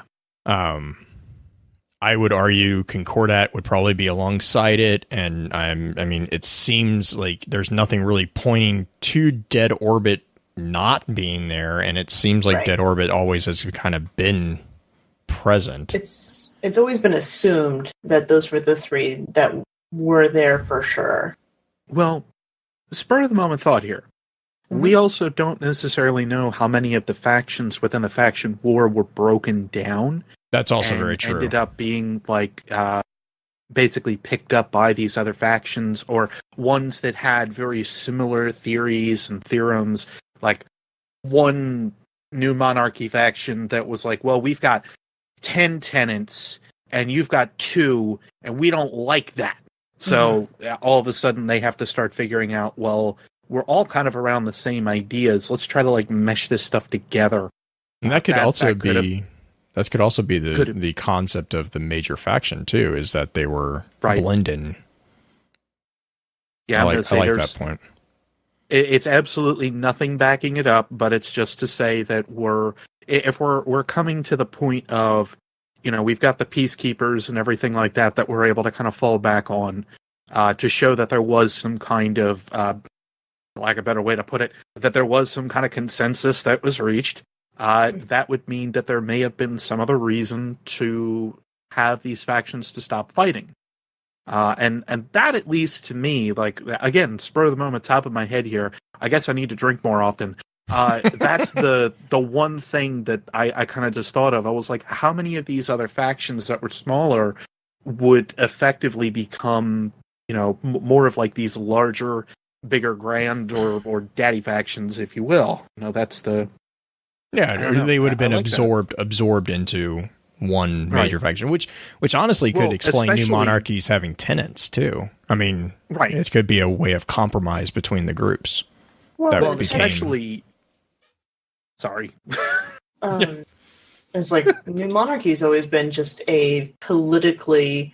They always wanted to create a political structure. That is the primary purpose of new monarchy. Now, granted, they're obviously wanting to move more towards a monarch, but there is like you said, tenants. I think it was Black Flag in chat earlier said that he thought of it as like amendments, which I can see that as well. It's just the new monarchy is there to create like this political structure, which helps organize people, which is why political structures are there, frankly, is to organize people. Well, and that falls back to like one of the things that is mentioned about new monarchy is that they are born from the ashes of the faction wars. They were not a prevalent point, nor were they a prevalent force within the wars. So all that says is basically they were born of this need and necessity to have some kind of order. And what that would have ended up being was obviously the faction wars, but what the grander need was after the fact is still another piece of questioning. What is interesting to me is that each of the factions function similarly, but they have totally different... It's not like they're even ideologies. The new monarchy is very much so about kind of laborer and just kind of wealth distribution. Well, yeah, they're based off Adam Smith, too. Right. And then you have at least they were in Destiny 1. And then you have like Dead Orbit, who is more about the we're getting out of here type thing. They're not really concerned about the wealth distribution or anything like that. And Future War Cult is all knowledge based, essentially. They want to know what's going on as well, to continue to be able to fight the war. They're not super similar otherwise. They're not like different unions trying to accomplish the same outcomes. Yeah. Well, and there is one thing that I think that unifies them that may have been a problem originally, and the Future War Cult, Dead Orbit, and New Monarchy think of one thing as an overall, and that's the people. They all have different overall outcomes for the people, but we're not necessarily sure about how the other factions would have ended up handling themselves. And I think that's one big, stark contrast to look at when you start talking about the Concordat. They were still in some ordinate regard to the people, but they were a lot more forceful about it than these three have been. Dead Orbit's like, well, you want to join up with us so we can, go explore the stars a little bit? That's cool, man. That's cool. You got New Monarchy that's like, well, we just want to study science and help with the faction, with the God, what are they called now? The weaponsmiths and everything. The foundries. The foundries. There it is. Thank you. And then otherwise, we've got Future War Cult that's like, well, we know something's coming, and if you want to help us with trying to decipher that future, then this is what we need from you. And I think that's the one thing that at the heart of most of it, you're looking at why maybe we have to talk about the symmetry in this regard, because we are aware that they were not allowed into the consensus. The symmetry was not allowed into the consensus because they were basically thought of more as like a almost too radical in some regards. Like their light and dark aspects were like, well, this is more fearful to what we have within the consensus so far. And that's, at least to me, the only thing that can really separate them, I guess, in some way. Like, all the others showcase that they want to help humanity in one way or another, The Symmetry, on the other hand, is more ideological ideas. Mm-hmm. They're for understanding that maybe the base is to be more neutral and to get rid of light and everything, and maybe that is the one qualm that we're never going to be okay with getting rid of. But in the end, that's the only thing that they really offer humanity. I at least bring them up only for the sake that they are... Between the Concordat, we see ones that are ousted, and then with the Symmetry, we see a faction that is never let in. So we at least have an understanding to a point of what they are looking for within the census. And I think, long story short, just comes down to how they view the people. Yeah, and I think I agree with that entirely because, like, you know, the interesting thing for going back to the Symmetry is the reason that it was stated in Ghost Fragment City Age is that they were dangerous and they were too fanatical and blah blah blah. And then they turn around, they're like, oh yeah, Future War Cult, those guys are totally okay. They like secrets, but they're totally... I'm like, you just had qualms with someone being fanatical, and you're gonna want to go with the person who thinks that everything is a war. That should but be like, as long as the fanaticism is not aimed towards them, they don't care. And I that's where I was gonna kind of get there is like, I think that I agree with that, Beard, is that the major factions definitely seem to put in their own way, they put the people above all. And I mean, maybe that's what, you know, makes a faction ability to garner. I mean, if you think about it from a political standpoint too, it would make sense that they would get a lot of respect from the people because they're putting the people first. Like, you know, it's a novel concept to some people, but, you know, if you're going to have the majority kind of support you, you're kind of wanting to put the majority first. I thought we were keeping politics out. Oh God. Yeah. I'm trying really hard. But I also like, I also just wanted to say real quick, Green, before I let you jump onto that next topic that you want. You were talking about the differences. You know, we're kind of talking about the differences here. I've always seen the different factions as different aspects of the fight or flight response. You have New Monarchy, which is going to stand its ground and build. You have Future War Cult, which is just pure fight. And I mean, like, not in this, I don't mean this like negatively. This is like just different aspects. So like the fight response is Future War Cult. New Monarchy is kind of actually the median between there, and then the flight response is Dead Orbit. And there's definitely components within of each, as anything with psychological interpretation. It's not, you know, black and white, but it definitely seems like that's how I've kind of always taken them. But the end result, you know, kind of going back again to what Beard has said, the end result is always centered around the majority of surviving, the majority of humanity surviving this, quote, darkness, this problem that they're facing. It's just different ways of how to survive that. But well, we see that with the City Age card, because the City Age card basically goes into like why, and to touch base on the Symmetry a little bit more, like why the Symmetry was not let in, but Future War Cult was let in because they needed more of an idea of, well, now that we don't have the Concordat, which were, you know, someone or a group that was a little bit more focused on fighting, now we need to focus more on war again. We need to concentrate on the war effort, I think is the exact words that they utilize. But that's where, you know, their entire need comes from, is after Twilight Gap, we now have a gaping hole. Yeah. And Green, I know you had a really interesting point that you wanted to bring up.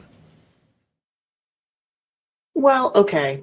It's not necessarily a super interesting point. It's just me finally having a realization as to all the factions have good sides and all the factions have bad sides. The problem that I've had for a very long time, mainly because I have Justin and Beard both just cheerleading. Hee. I've never really been able to come up with a decent reason as to why Future War Cult has a bad side. Until I made the amazing connection that FWC, and it was, I don't remember which one of you said it, but basically like the collective mind FWC wants to pull a collective brain power to mine Bitcoin. Essential. They are literally stealing all your processing power so they can. You thought it was just video cards. Right? They are the real darkness, guys. They're upping the prices on your video cards. Jerk faces. God, I knew it was more terrible than anything I could have ever thought of. Right? My goodness. Oh my gosh. They are no.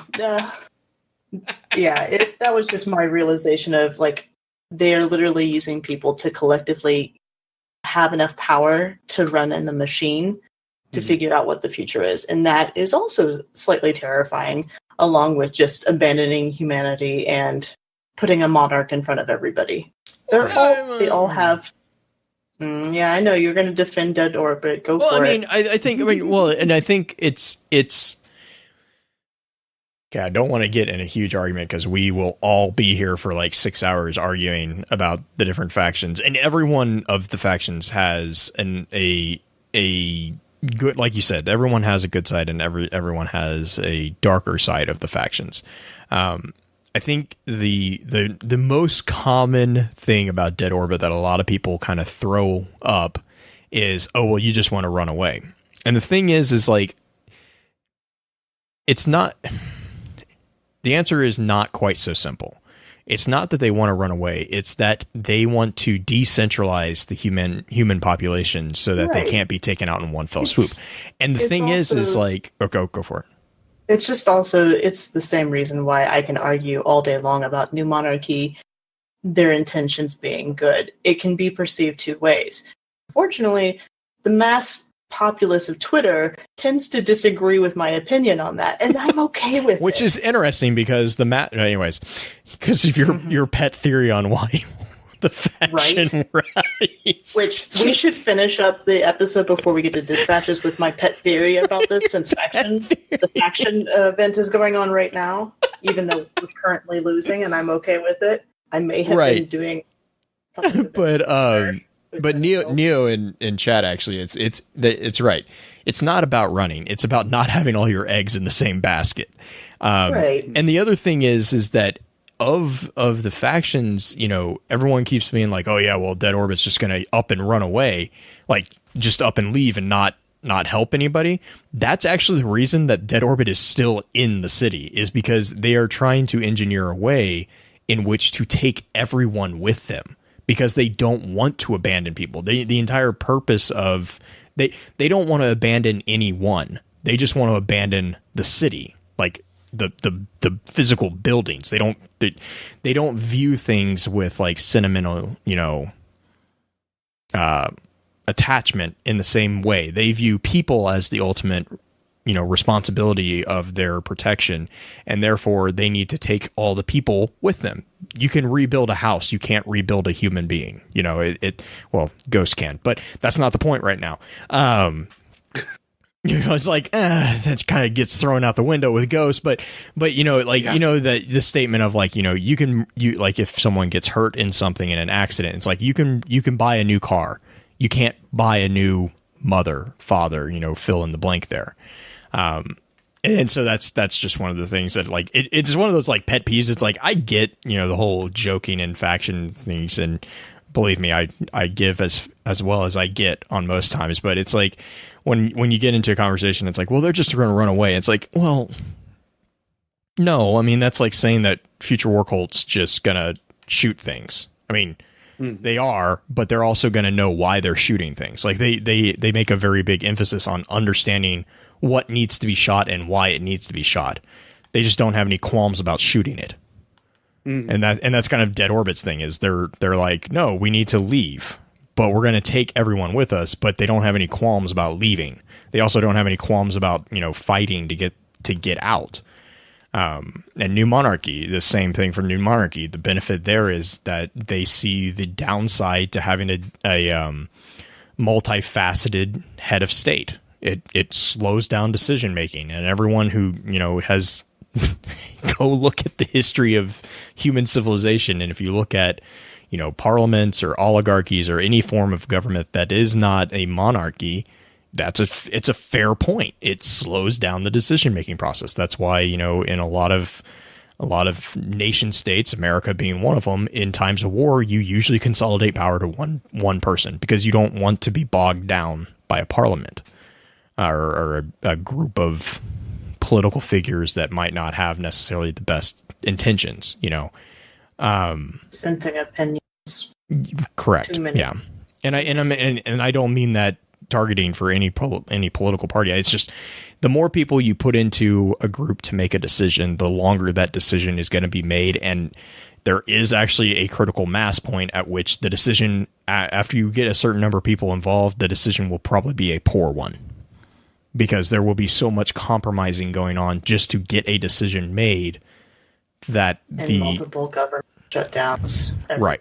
Well, I mean, I'm not even talking like, right. I'm not even talking on government level. I mean, like, as project managing, there's a fine line between making sure that you have enough executive weigh in, but you don't have too much, because there is actually a point at which that tipping point makes it not efficient, and it actually worsens the project by having too many people. It's the saying is too many chefs in the kitchen.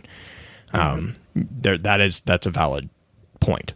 So I mean, on that tenet, yes, I agree with New Monarchy, but at the same time, it's the same as a speaker, having an oligarchy makes sense in some regards, and given the context that the city is in, yes, it made sense, the progression. But again, don't agree with everything that was done. Yep. Yup. I think we are almost to the end. Yeah, I think that Green promised us a pet theory. Oh, okay. So there's no basis in this whatsoever except for the fact that until this week in Faction Wars, New Monarchy has been kind of a powerhouse when it comes, not Faction Wars, faction events. New Monarchy has kind of ran the gambit every time we've done it, but apparently, I actually checked this before we started the episode, Dead Orbit's in the lead right now. Hey! And it's actually a really tight race, which is weird because... All three? Between all three? Yeah, it's... Oh, nice. We're within 4,000 of each other. It's currently Dead Orbit, then Future War Cult. So Future War Cult, if they kick it in gear, they can overtake and win for the first time. Well, I guess I'm not sleeping for the next. I think what I hear is that as long as New Monarchy doesn't win again, I'm okay with sharing the victory. See, I am an equal opportunity. There's a reason why the banner for this week is all three factions. Chat, better get to grinding, Beard. Wait. So you mean that it's not that way because 1/3 of it is okay and the other 2/3 of it is crap? Is that what we're saying? Yeah, I know. She got the black and white in there. That's all that matters. The other colors don't matter. See, this is... See, I don't know what 1/3 you were looking at, unless you're colorblind. I mean, well, we got to talk. That's why I picked. That's why I picked the colors. That's why I picked the colors that I pick. It's because there's black and white. There's no other colors. When all you do is look at a screen all day, I'm assuming that's. Oh problem, God, so. Yeah, don't talk to me about that. God, reality sucks. Right. No, as far as my pet theory as to why New Monarchy was leading for the last couple times, it's kind of going to get bunked out after this faction event because of New Monarchy being behind at the moment. It was the idea that New Monarchy is a steadfast faction that's literally what their tenets are about: staying on Earth, rebuilding, and fortifying. And they tend to be more loyal in a lot of ways. You kind of have to have thick skin to be a New Monarchy main because everybody wants to poke fun at you. Yeah, that's accurate.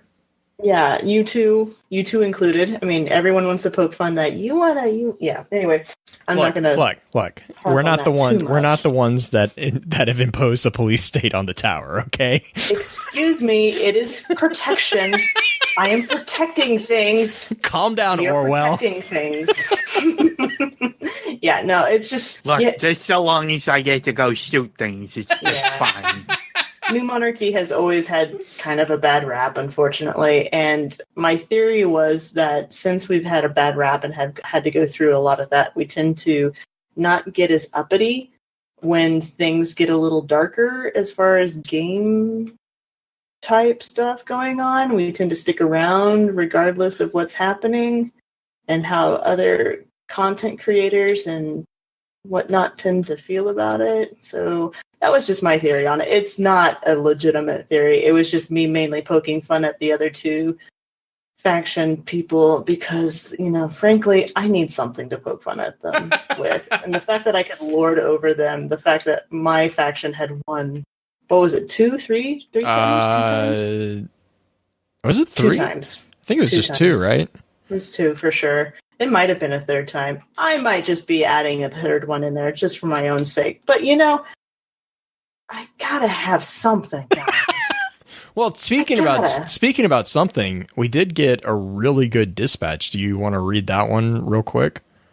Mm-hmm. All right, Sure. let me cue that up real quick. Which one are we dispatching first? The Taylors? Let's hold off on Taylor's because Taylor's is a really, really good one. Okay.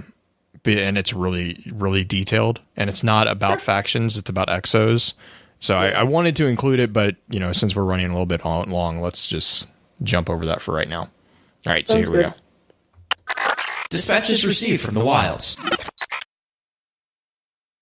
So we had a dispatch from 1 Fox, 2 Fox, and it was actually his idea on how to fix the faction event, essentially. And it reminded me a lot of what Mesa Sean originally pitched years ago, and the fact that it's a faction event. It wasn't a faction event like a weekly event like we have now. It was more of he used the word, I think, faction tension or something like that. And it was essentially, there's constantly the tension between the factions. They're kind of big brother picking on each other, but there wasn't actually a major war on it. And he had suggestions of PvP type ranking systems and whatnot. It was an interesting read. I think I shot you the email. I have an updated version of it. If we want to put it up on the website, That's a good idea, actually, to include it in the show notes. Because this is a 3-page, fully fleshed out idea.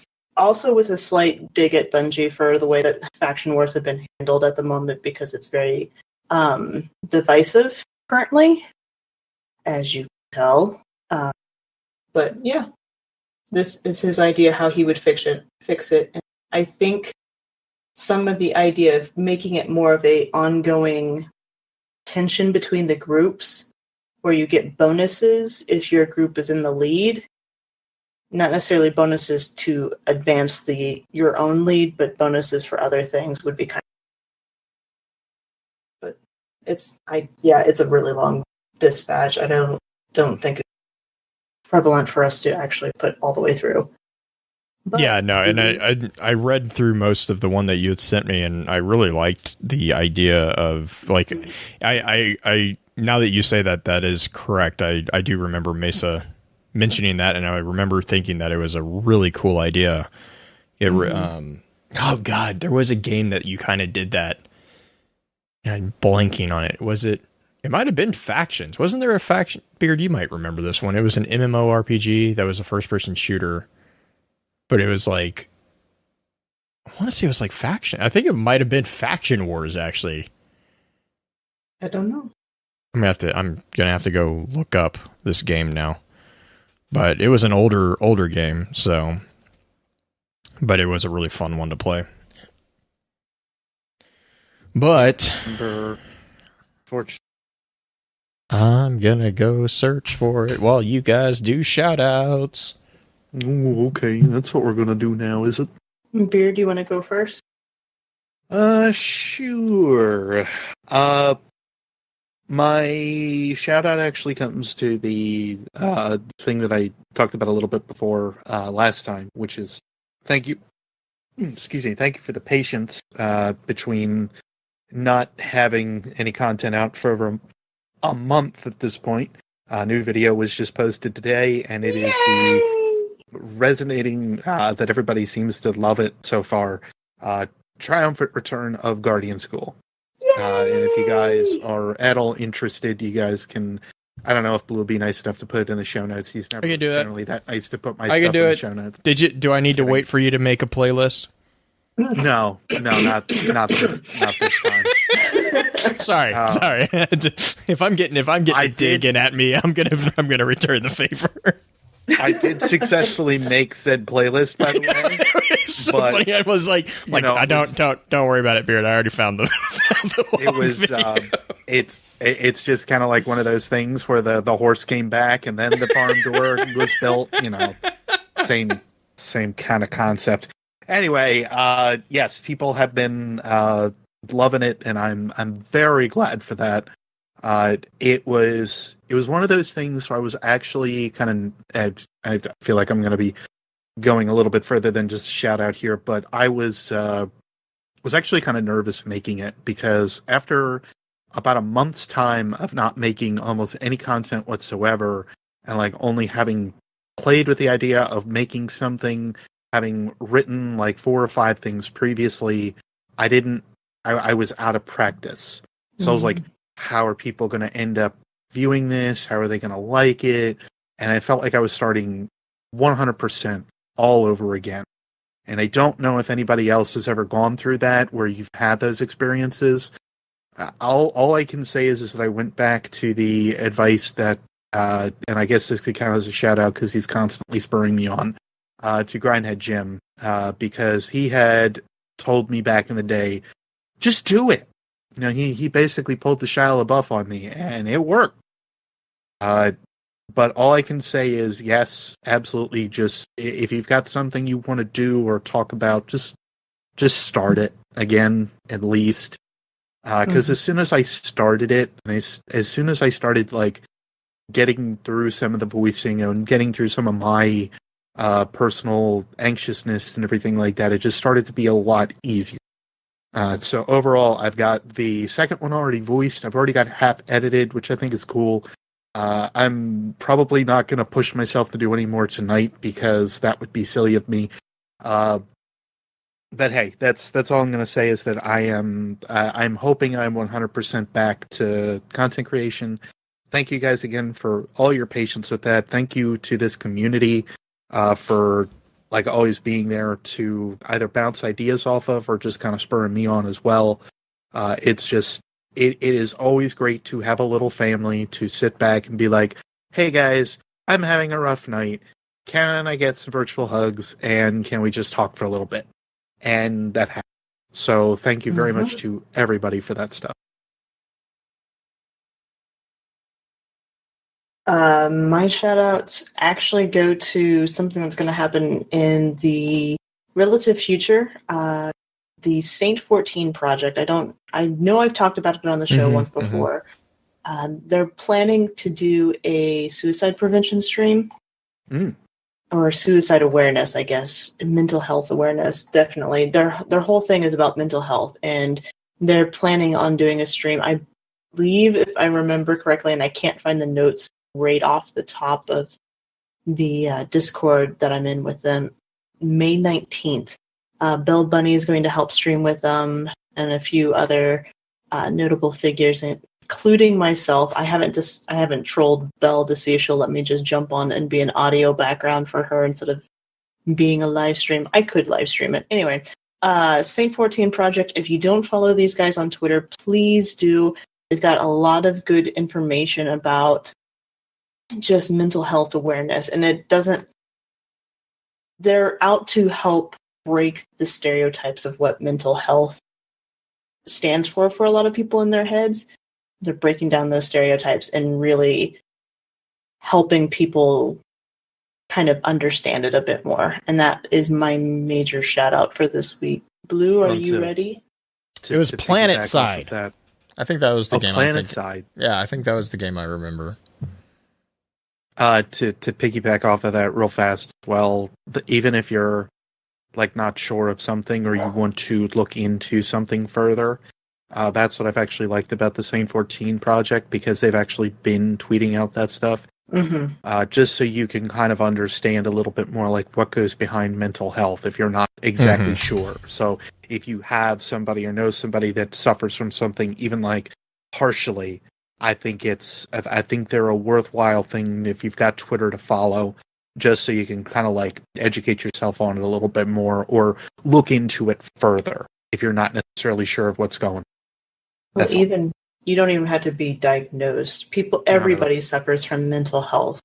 Yeah. I mean, it is just the reality of today and stress. And so I would hesitate to even say that you suffer from mental health. Everyone experiences just mental health. They have it. Mental health is something that everyone has, and just like physical health, it needs to be.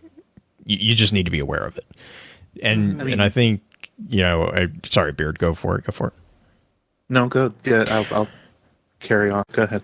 I was going to say, I think that's a lot of, and I'm assuming that Saint 14 project, I sadly have not been able to keep up with a lot of stuff just because of real life.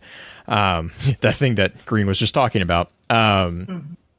I think that a large percentage of the stigma that comes from, quote, mental health or suffering from mental health is actually because people separate it because it's quote unquote not real, but it is real. And that's a large percentage of, once you start understanding that your experiences, your feelings, yes, you are allowed to have feelings. Guys, I'm talking about you too. Everyone has feelings. Everyone goes through emotions. Emotions are an important component of what it is to be human. And so to ignore them, it doesn't make things better. And so mental health is just a component of your overall health. And it just, as someone who is affected by that and who is prescribed as that, it is a personal thing for me. Not only have I had issues with it in the past, I've lost very close friends to their ignoring of it, to the point that they, it got to a point of no return.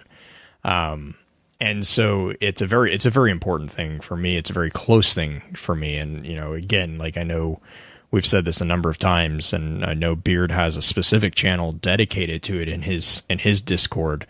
And I know there's the Saint 14 project. There's tons of avenues for people.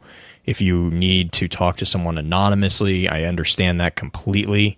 But if you ever have problems, like we've said before on here, I'm pretty sure any one of us would be more than happy to set aside time and chat, or at least get someone to chat with you.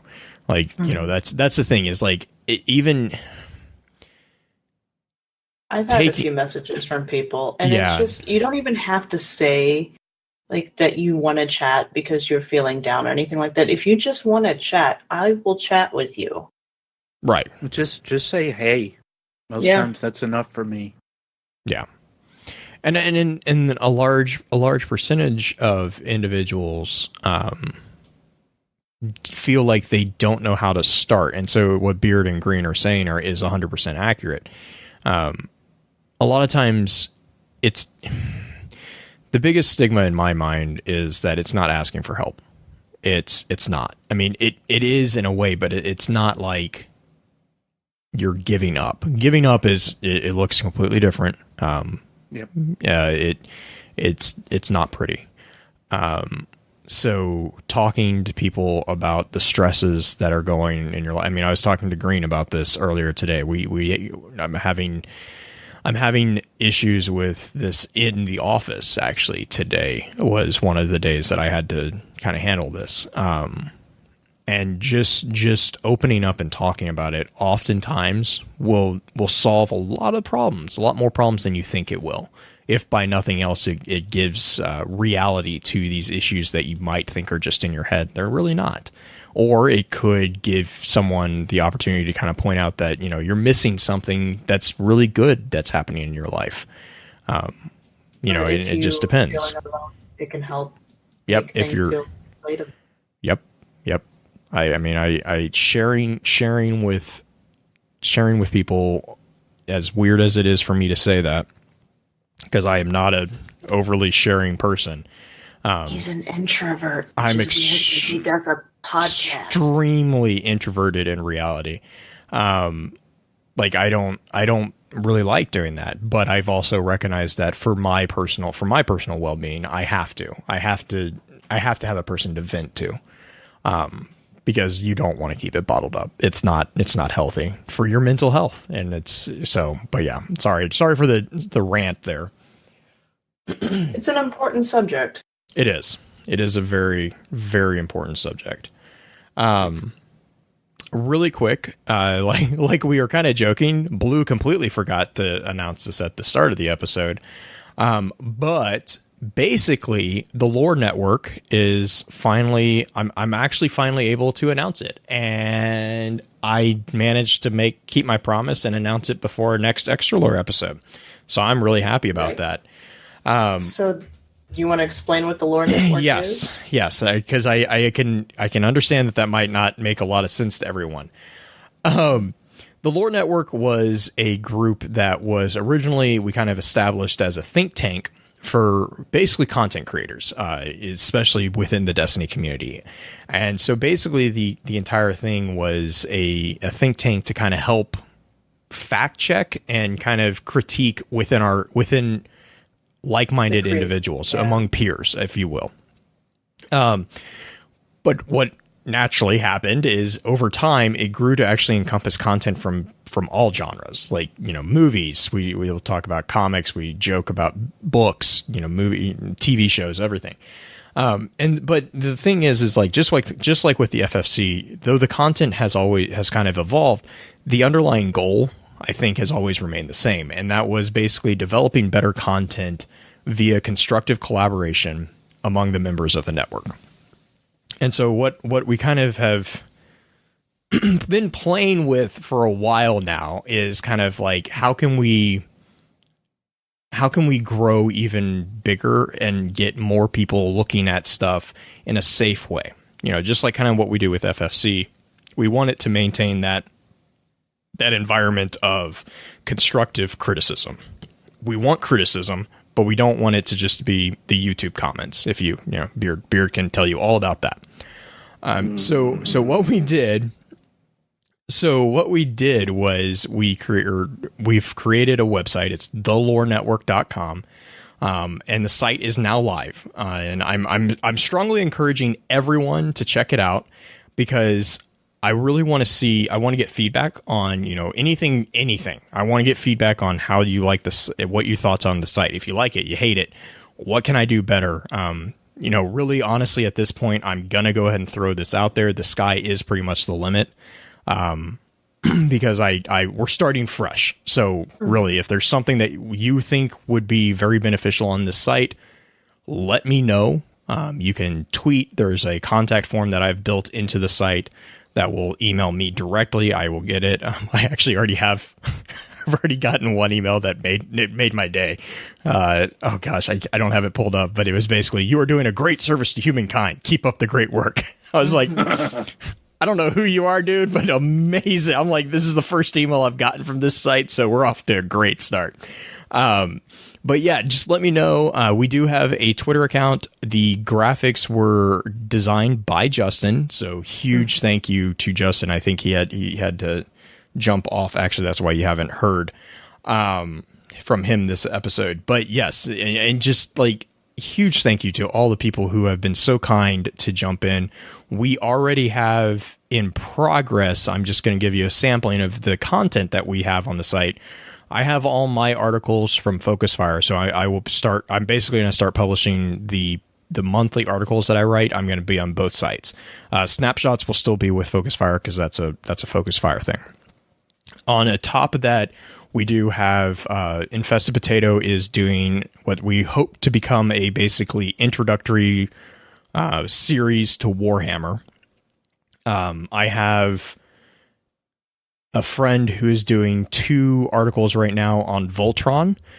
We have Mage, who you guys might remember from lore or extra lore a few while back, who is doing psychological analysis of movies.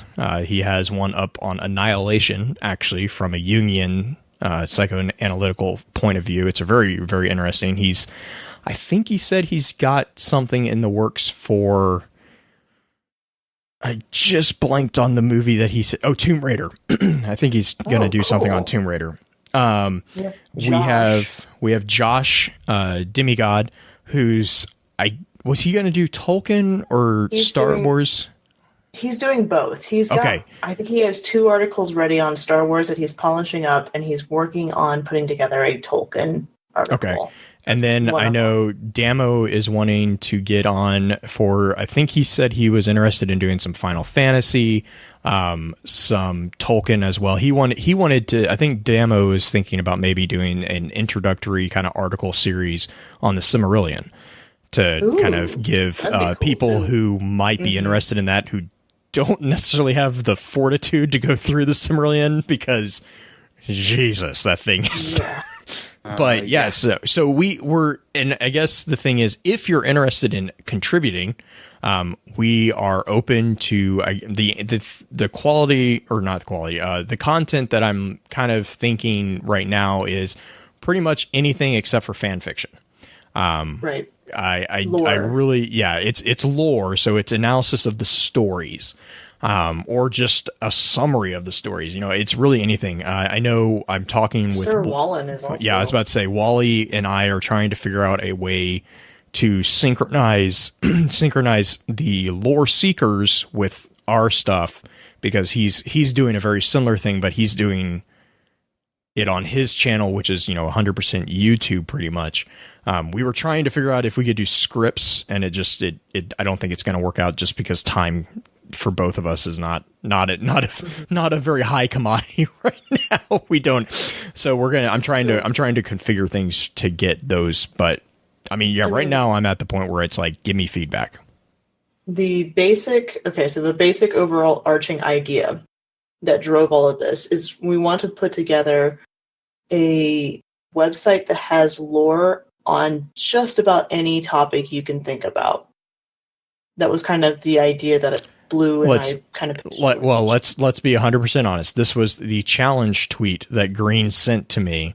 Was, I don't even remember the exact phrase, but it was basically... I wish there was a place where we could go that would have all the different types of lore in one place. Essentially. I was like, that's not a private dig. I mean, it's just, I got into FFC because I like Destiny, but I've also, with doing extra lore stuff, have learned about different video games or different franchises. I was a huge Tolkien nerd back in high school and college, so there's no one place to go and look up, hey, this person's breakdown of the families, the Elvish families, all the way from the Silmarillion and how they break down. There's no one place to go for it. And for video games especially, we're all over the place. What I'd like to see is different content creators. If you have a specialty video game, content that lore on, contact us. We're looking for contributors. If you know somebody who's really good at the one thing, I mean, Blue was mentioning his friend who's doing the Voltron articles. Blue's personal friends with this person doing the Voltron articles. Who they were before now. They're really cool. We want everybody involved with it.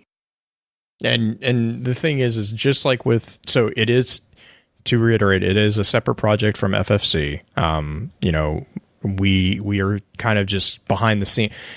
my thing, a lot of people have asked, well, will you edit stuff in that? No, I'm not going to be editing anything. Green and I have kind of talked about this, and actually the rest of the network has talked about this too. Once we get contributors, our thing is just basically serving as a platform for you to have discourses with multiple people, and hopefully we can get a point to where, people who are not necessarily established have a way to get their thoughts out there. That's obviously a very, very, very big goal. But I think that's something that would be very beneficial to people, because and just like with FFC, some of the best questions that we hear are from people who don't think that they have good questions. And it's not. Everyone has great perspective, and sharing that perspective is how you get better pictures of reality, and especially of stories that we tell. And so the analysis of those stories, I think, just the more that you can get, the more points of view you can get in there, the better it is. So, But yes, I think that's everything I have. Next episode will be on Asher. So we'll have our one-armed sweaters on for that. And I'm trying to think. I don't think that was really... big shout out to Hiko, who jumped on the Podbean Patreon. Thank you so much for that. Who was in chat a second ago, too. Yes, he was. I saw him. He might still be there. So we really appreciate that. But yeah, let's run through outro real quick. If you guys do have any questions in the live chat for the Lore Network or anything like that, we'll stay for a bit of an outro.